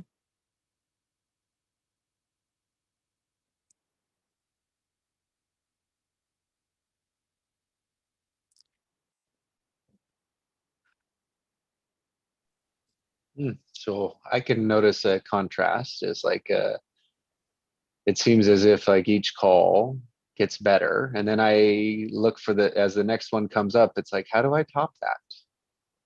An expectation. Yeah. But do you see you don't have to top it? Yeah, that I do that. I So see that now. Yeah. And it was just without acknowledging that difference this morning. mm-hmm. It's like it's built into the structure to work that way. It's just shows that where I'm out of structure. But I think an important element is just showing up. Do you know, like a lot of the time when I used to hit the streets with my speaker, I used to think, oh my God, how's this going to be as good as last time? But just showing up, just doing you, and you're meeting the universe in the middle. And the universe brings the magic. That's Lynn? beautifully.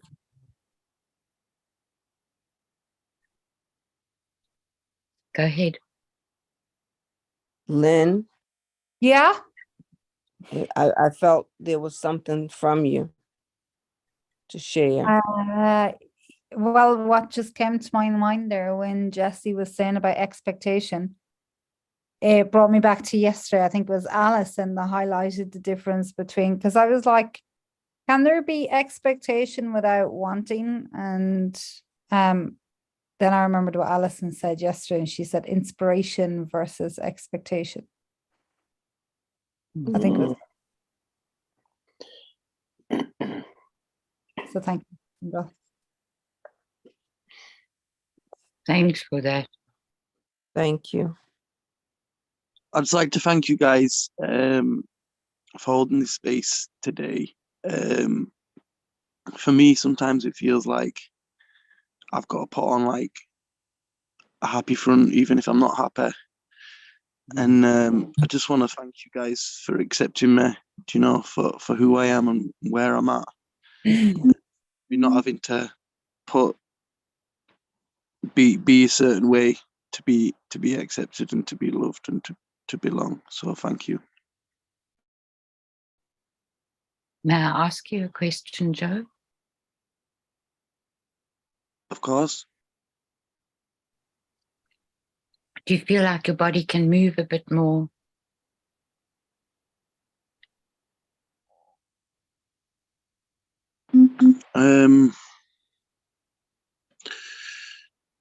Maybe in time, like right now, it's just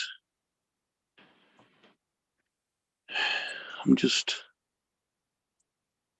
trying to accept what is, what I'm feeling. That's amazing.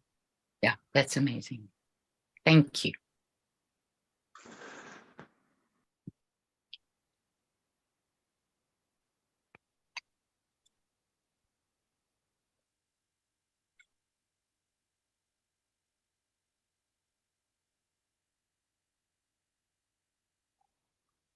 Is there options in what is?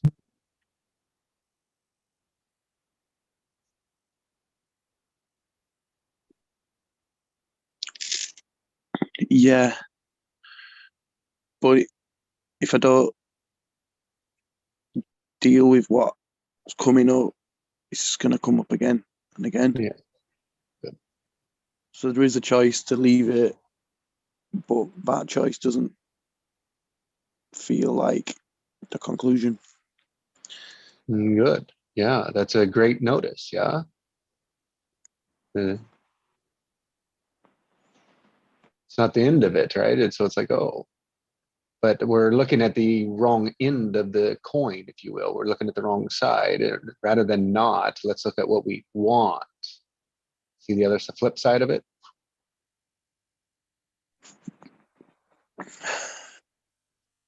I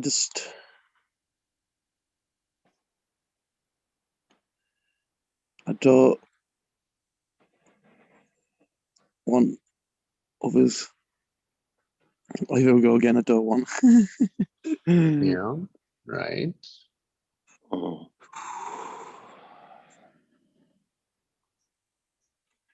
I just want to feel good. When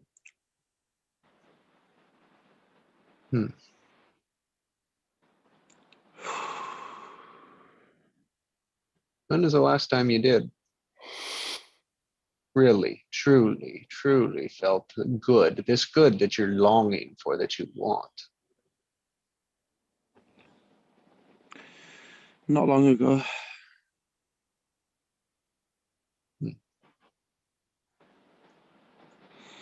It's just that I feel like if the inner resistance doesn't do it and doesn't feel heard to, it just feels like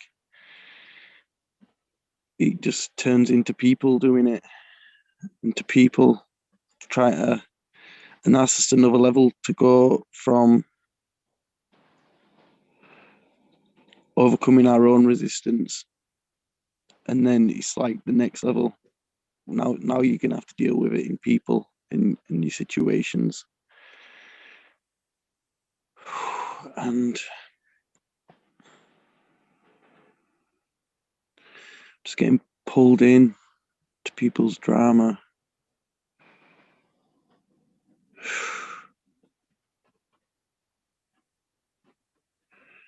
I just want to be ideally untriggerable, but just by saying that, it just puts the universe into the mode of triggering me. Good. But in hindsight, the triggers I'm grateful for. Right. But in the moment, it's a feeling that I've not allowed myself to feel because it feel good. So I've allowed myself to distract myself with like smoking weed just to, because I don't feel like I can be me fully. So I feel like I've got to tone myself down, make myself small to feel, make others feel comfortable. And then by me making my progress, it's like it's bringing up triggers in others. And sometimes people just say like horrible things, like the worst possible things, like. So, Joe, this is all about you. Yeah. This is my victim talking. No, this is your pattern. Yeah, it's my pattern, yeah. It's my pattern that I've had for ever, but I've never felt into it to dissipate it, just pushed it aside. No, you lived it. You're trapped in it. You couldn't never get out. You had no light. And so if I present the word progress, Yeah. what does that mean? It means I'm seeing things I didn't see before. Feeling Great. And yes, and how many days and like what time frame are you looking at now?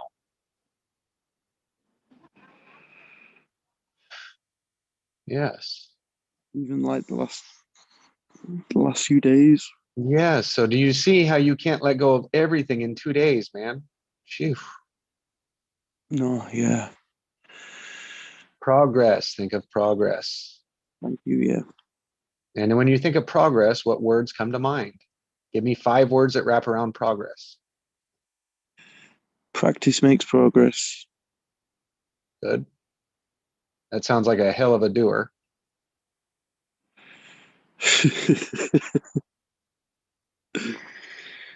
Do you see where all the pressure is coming from the doer? You see it? Okay. So progress. So what else do you got for progress?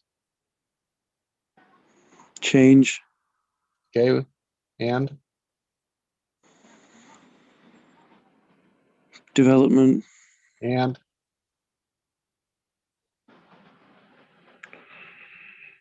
En route to destination. and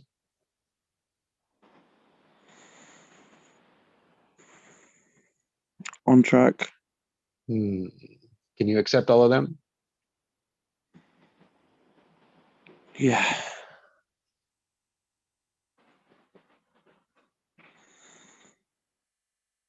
Congratulations, then. I honor that.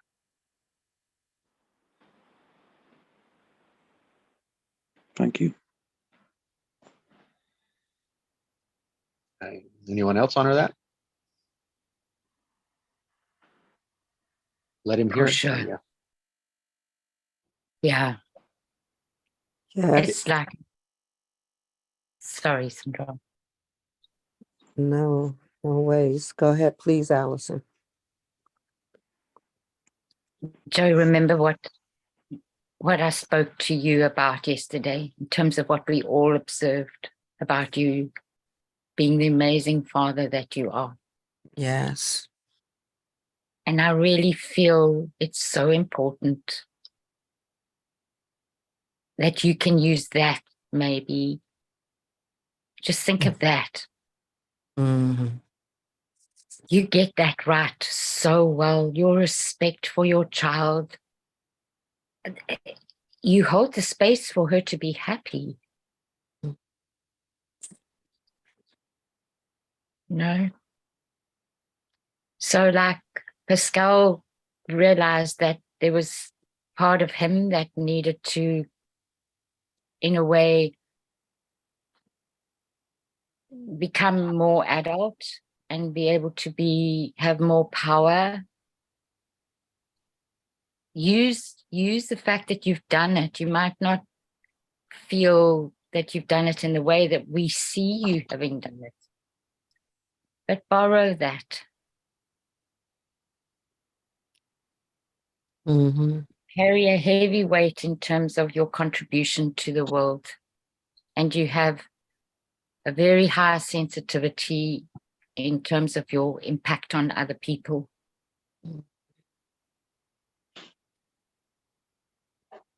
You can put a bit of that weight down.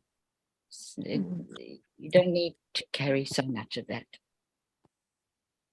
Your nature, your true nature, and I don't mean just as a human being, I mean as Joe, your true nature is to give. So just trust that you give enough, because you do. Mm-hmm.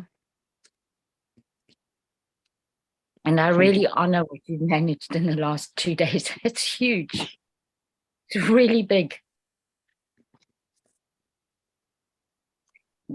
I was talking to Ginny after the hurricane, and I said to her, just watch your nervous system. And she said she found that helpful. And that's what I'm used to doing from my training is just watching, what's the nervous system telling me? Because it's like our skeleton, right, of the spirit.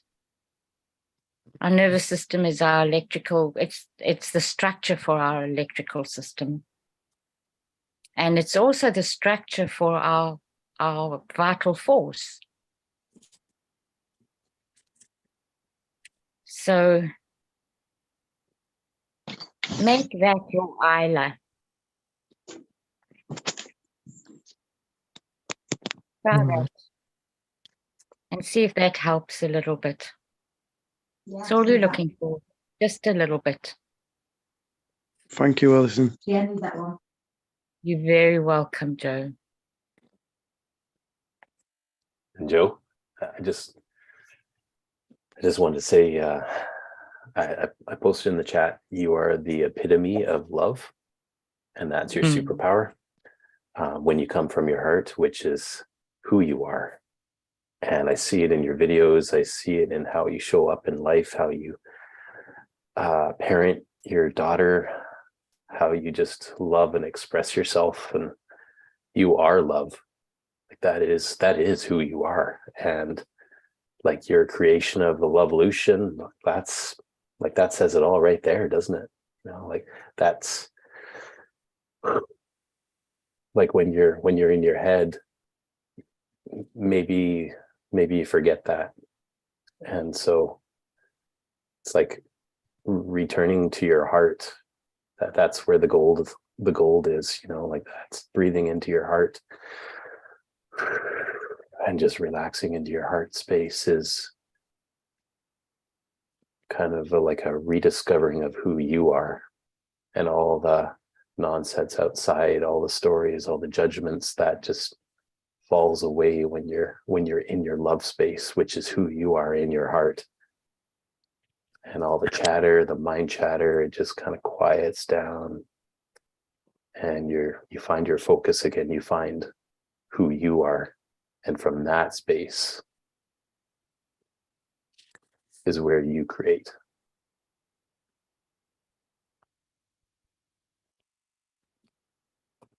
Joe, Thanks, Will. Love you, man. Love you Joe, too.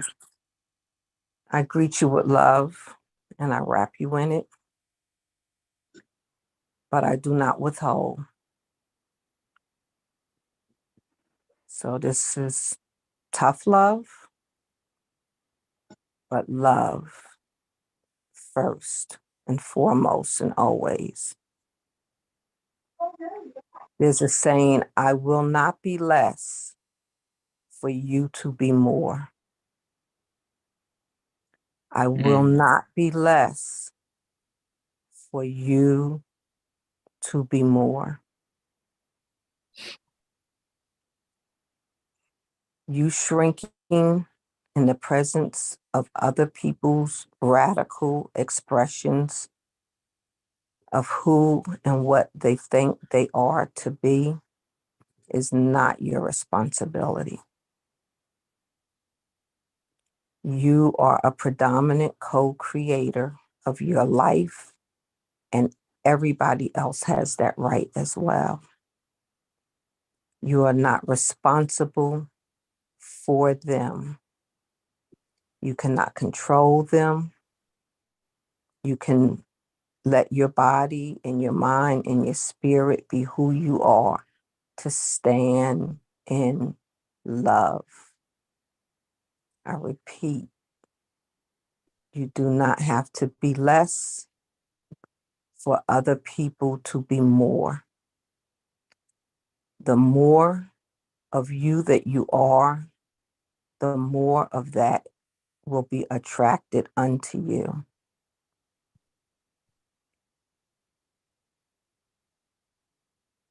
Take care of your inner child as a sibling to your children, to your daughter. Your inner child has much right to be loved and given space to play and explore unjudged with joy. as your daughter. And if you do otherwise, what are you teaching your daughter? Are you going to teach her that this is false and it's better to be less love and for others to be more incongruent, disharmony existence? No.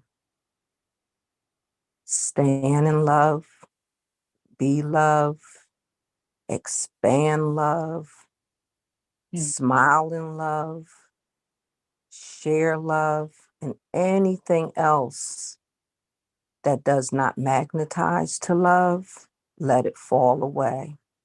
You are not responsible for anyone else's choices, and you do not have to participate in the presence of those choices.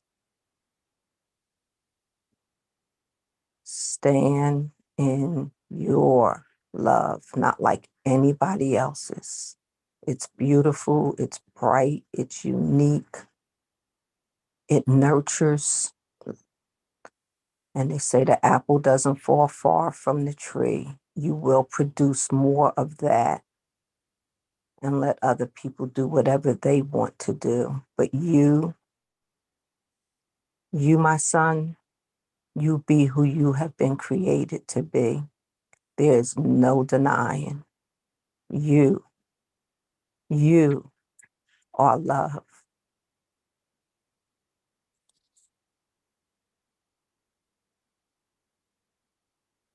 Thank you. You all are love as well. Thank you. Yes. Viva L'Evolution.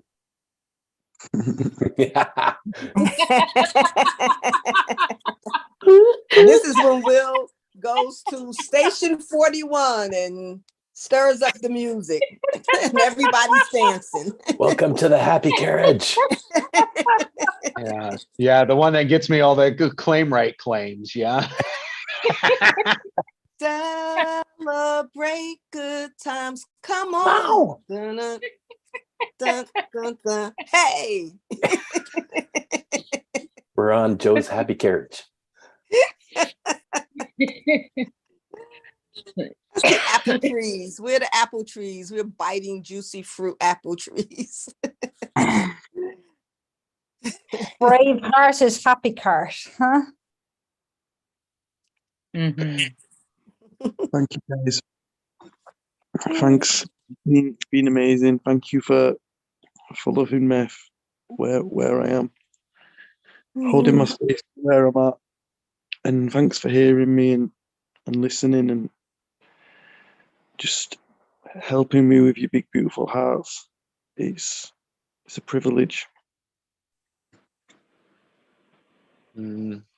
Will, why don't you close us out with the 4 things that you brought in that I said aimed at and right in the center of a heart-centered creator. Do you remember them? Oh, yeah. I'm sure you do. Very well. Yeah, I've been sitting with them for man. about 7 years now. Yeah, it's listen. For what? Listen here. Breathe here. Trust here. And allow what is to be. Just allow it, but from this space, listening to this, breathing into this, trusting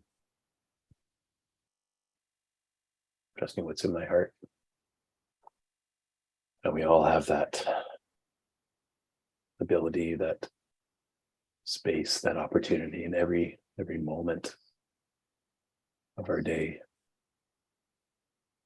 And when we breathe into this space and listen here, brings us back to who we are, brings us into the flow of creation, brings us into our end result, being in this space, listening from here, Not listening from here.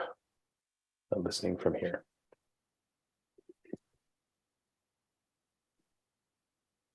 And relaxing into our heart. It's nothing to do.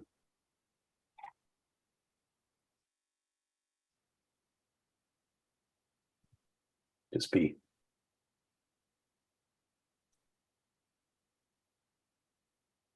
As we go through our day,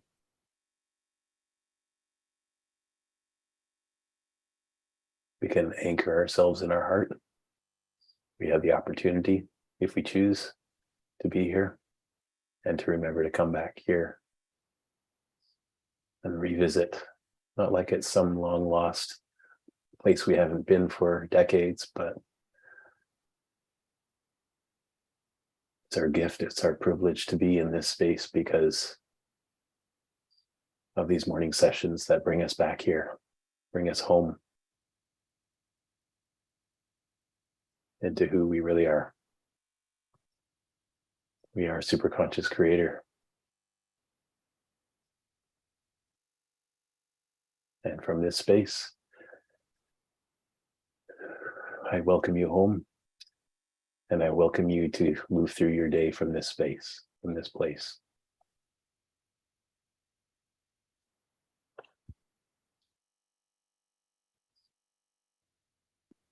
Wow, that felt really cool.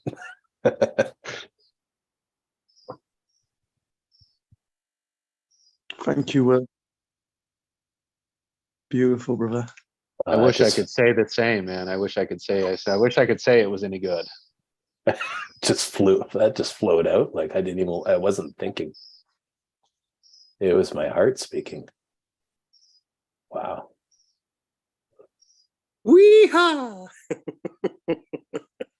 And yes, and we all want to be here all the time in this feeling. That is the direction we are going. And Truest that's nature. for everyone. Yeah, everyone. And ultimately, that is what we're doing, is how do we pull, what's our uniqueness to pull out others' uniqueness?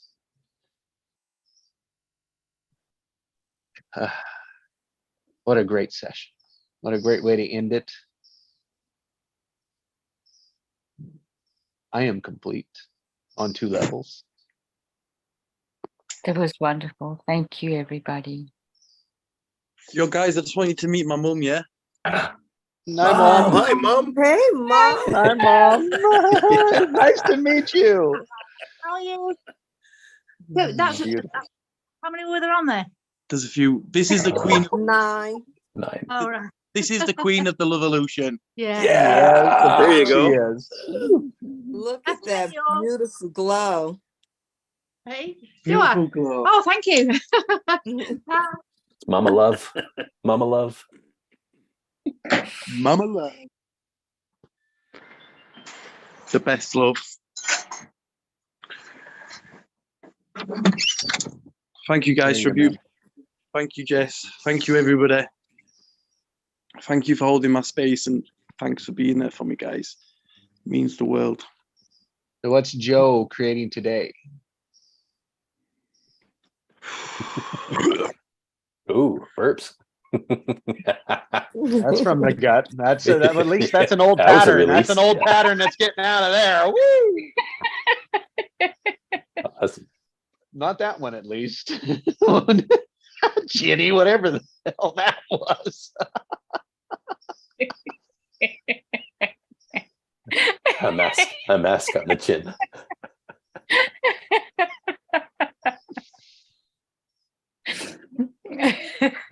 Almost look like something else, eh? Let's see here, Joe. What is most important is that it's Joe's ideas. That's the most important. Your pattern is to find someone else's. You find the genius in it, yeah, and you see the value in it, but it's not Joe's.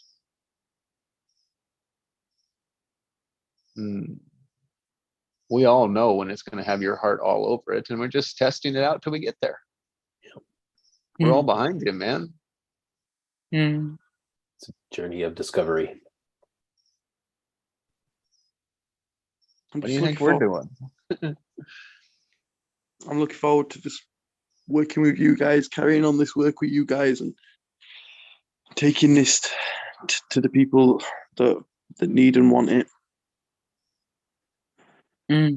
That's all it is, man. That is all it is. That's as easy, simple, and silly as it is. Nothing more than that.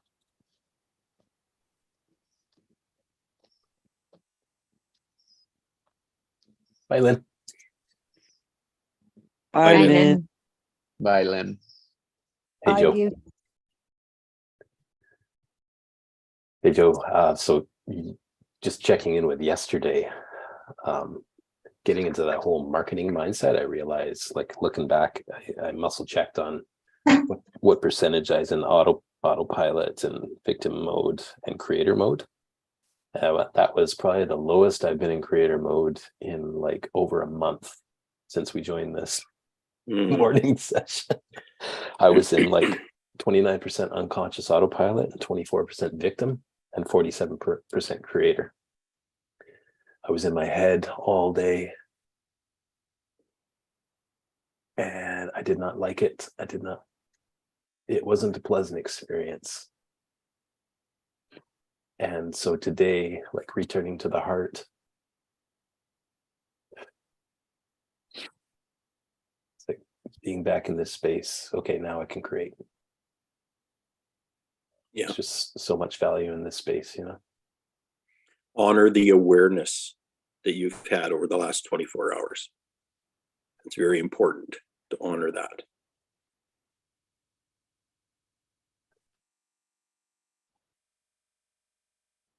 Now you know why they call it monkey mind, Hazel.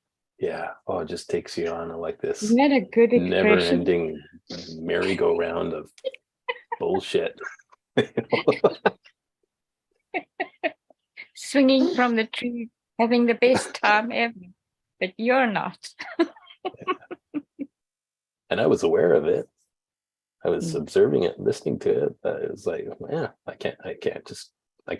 And like I couldn't get out of it. It was just doing its thing. I'm like, okay, whatever. That's how Good. powerful Okay. these patterns are. That's how powerful these patterns are. And all you did was shifted a domain that you haven't been practicing it in yet.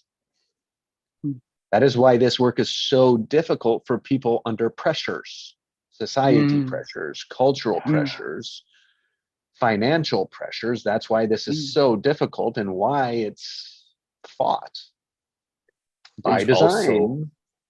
Which also makes it challenging for people like for us to meet people where they're at, because like that's the challenge, right? Like how are we going to connect with people who are ready to explore this? I have no earthly idea.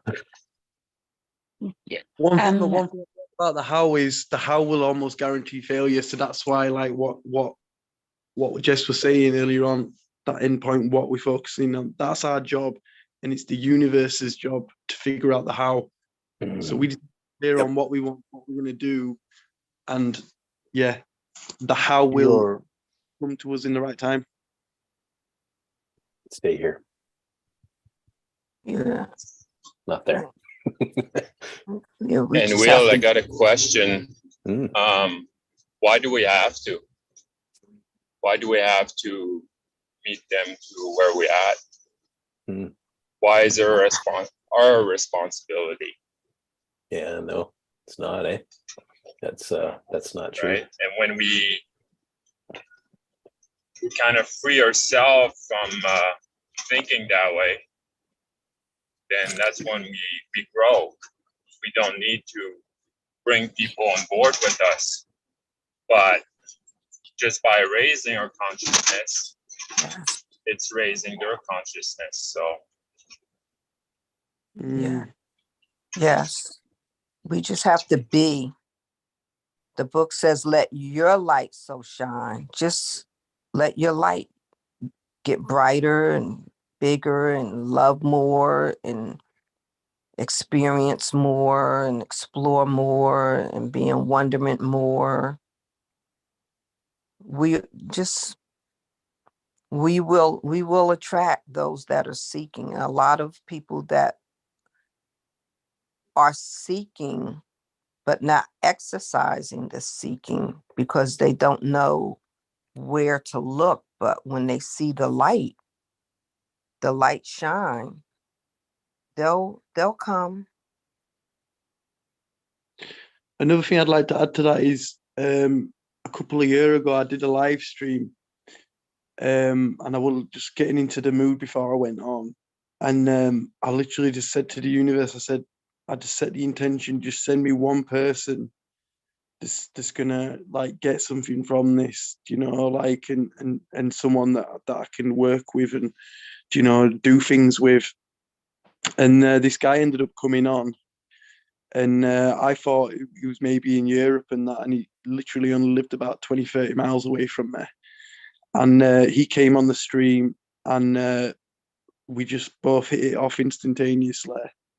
And he's even a client right now, like in my group members. Like that's how many years on he's gone. And that was from me just sending out that intention. Universe, bring me people that I can serve, be a benefit to, bring value to, and that's it. And then I just showed up on that stream, and it was the time he, weirdly enough, he just randomly went on, and that's it. It seems random, it feels random, but we just meet the universe in the middle, and the universe is gonna bring the people that we can serve. Yep. We've just got to make it easy for them to find us. Oh, we're gonna make it easy, all right. Yeah.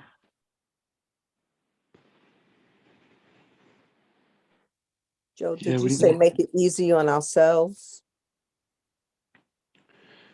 No, I think she meant easy to find us. We need to be easy for the people that need us to be able to find us.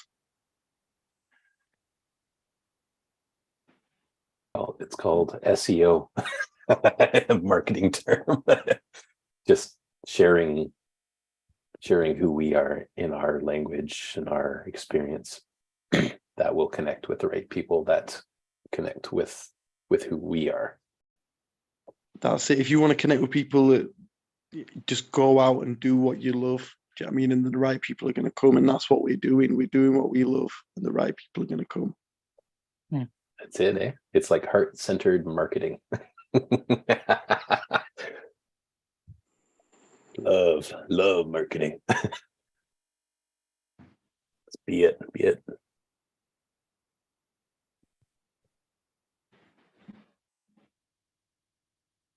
The revolution will not be televised. Hey, so when you did those like rapping and beatbox videos, is that just off the cuff? Like, are you just speaking from your heart when you're in that flow state, or have you taken time to sit down and write out your rhymes and stuff, because they're incredible? Bless you. Well, yeah, no, a lot of the rhymes did originally come out freestyle, and I recorded them and I wrote them down and I changed them. And like when I'm doing freestyling, yeah, about 50% is pre-written, but just coming out and being expressed or whatever. And then so it's like I've got that to fall back on my written stuff, but I'll just ideally want to be freestyling in that moment. You know what I mean? Coming from the heart. You don't know how amazing that is, man. Like, I don't know if you know how amazing that is. It's just like, I wish I could be that spontaneous, and like, I know it's in there somewhere, but you know, the older you get, the more you kind of set in your ways you get and kind of stuck in patterns and whatnot, right? So like the fact that you can just let I'm it sorry, flow. Will. I gotta interrupt you. You just like said That's stuck in your ways. I mean, what language? Who was that talking? That's the old pattern. Woo, that was woo. That's the old pattern. That's the old paradigm. I'm not saying that that's where I am now. I'm not saying that at all. I'm not imposing that onto anyone. I'm just saying that is an old paradigm that people buy into and believe, but it's not true. Oh, you had me so convinced that that's what you were buying Oh, into no. right now. Oh, Okay. no, I'm not stuck. I'm not Okay. broken. Okay. I'm I'm just saying, I guess I just didn't communicate it. Yeah, anyways, Okay. whatever. take two. No need to defend, We're- Will. No need to We're defend. just saying we wish, Will, that you would talk about the older paradigm. The bounce one that Oh, you yeah. just got back in contact with. That's the one we want to hear. Yeah, that's the truth. That's the truth. Yeah, So, yeah. The other one doesn't exist anymore. yeah, it's gone. And that's where Joe's creativity flows from. That's where yours does too, man. You get Yeah. in that jolly jumper and let her rip. We just have different ways of expressing it. Well, no, but I'm serious. Like the other one does not exist.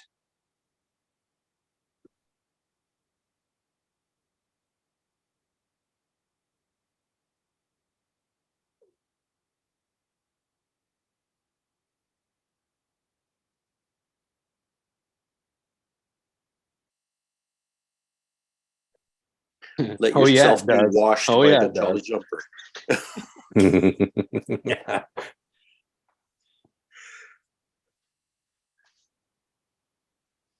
Looks like nobody wants to leave today. Yeah. Remember that movie Fight Club? Where he's like gets in touch with his spirit animal, and it's like a little penguin. He's in an ice cave, and the penguin's like, slide. That was his word in that moment. For me, it's like, bounce. What's your word? It's a great word, Will.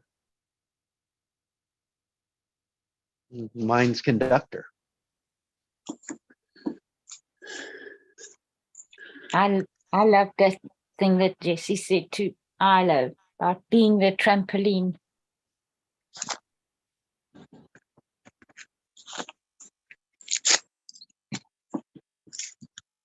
When you say bounce, Will, I see Tigger from Winnie the Pooh. Oh, Yeah, totally. God, I've forgotten about Tigger. He was my favorite.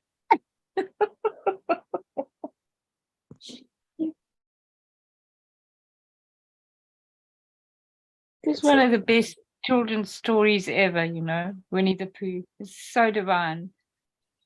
I'm so happy There's you this found your gorgeous bounce, Will. book called the Tao of Pooh. If any of you get hold of it, just grab it. It is absolutely divine. I used to have a copy. I used to have 3 copies of it. I kept on giving them away to people, and now I don't have it anymore. That's so strange. Literally, I seen that book about 2 weeks ago. Oh, Joe, grab it. Go and get it. You and Isla will love it. She'll get it. Yeah. It is so divine. Yeah, I need to find that one. You just laugh and laugh, and it's profound. Yeah.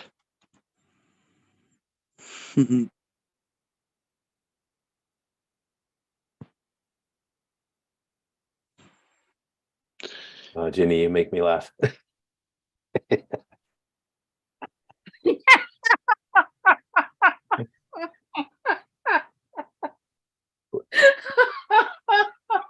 Yeah. I was thinking how, all these different personalities in the Winnie the Pooh story. It's like all part personalities, eh? Yeah. Exactly.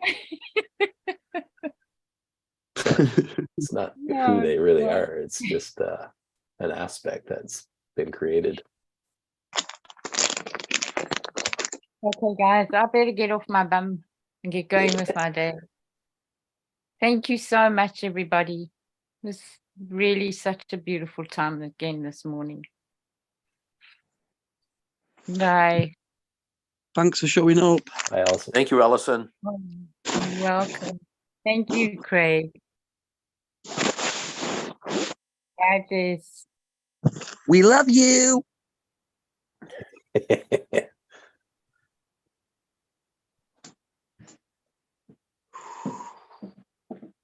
Wow, what a session, eh? I'm glad I got here. Yeah. Hey, Joe, where are you located on the planet? London or Halifax, West Yorkshire, West Yorkshire, which is where? England. Okay. It's like in the middle.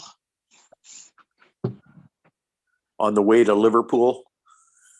Yeah, I'm about an hour and a half from Liverpool on the train. Oh, okay. Awesome. Yeah, I got So- some good friends in Liverpool. Why are you gonna pay? Are you gonna come over and see us?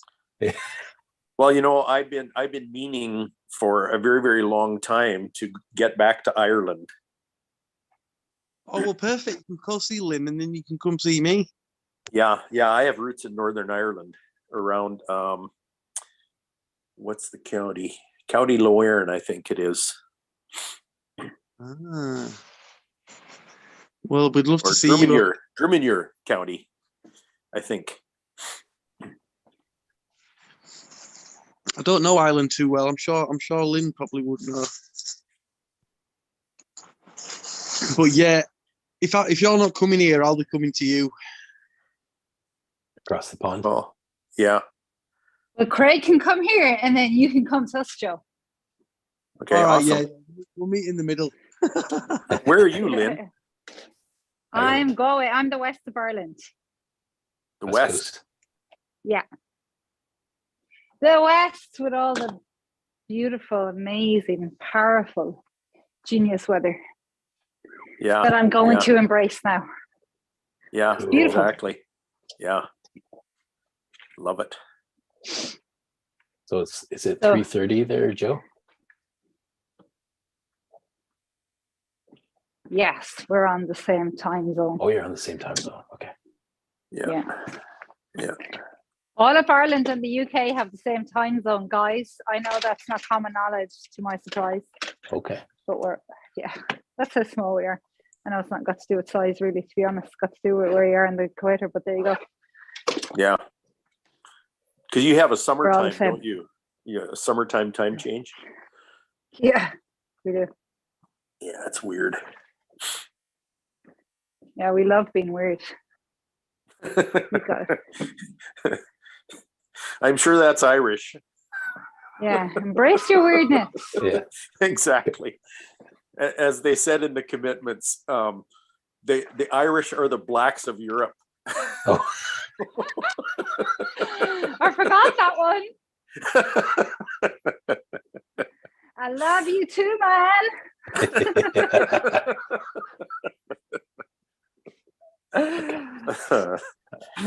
I'm gonna say bye, guys. Go for Yeah, the I cat. have to. I'm on my way out, guys. So love you all. Great call as always. Yeah. Yes. Enjoy your Yes. day. Sweet love. Lots See of you, love and Will. hugs, everybody. Big love, Jesse. Big love, Jenna. See you later, Craig. I'll speak to you. All right. I love you guys. Thank Okay. you. Okay, love you all. Bye.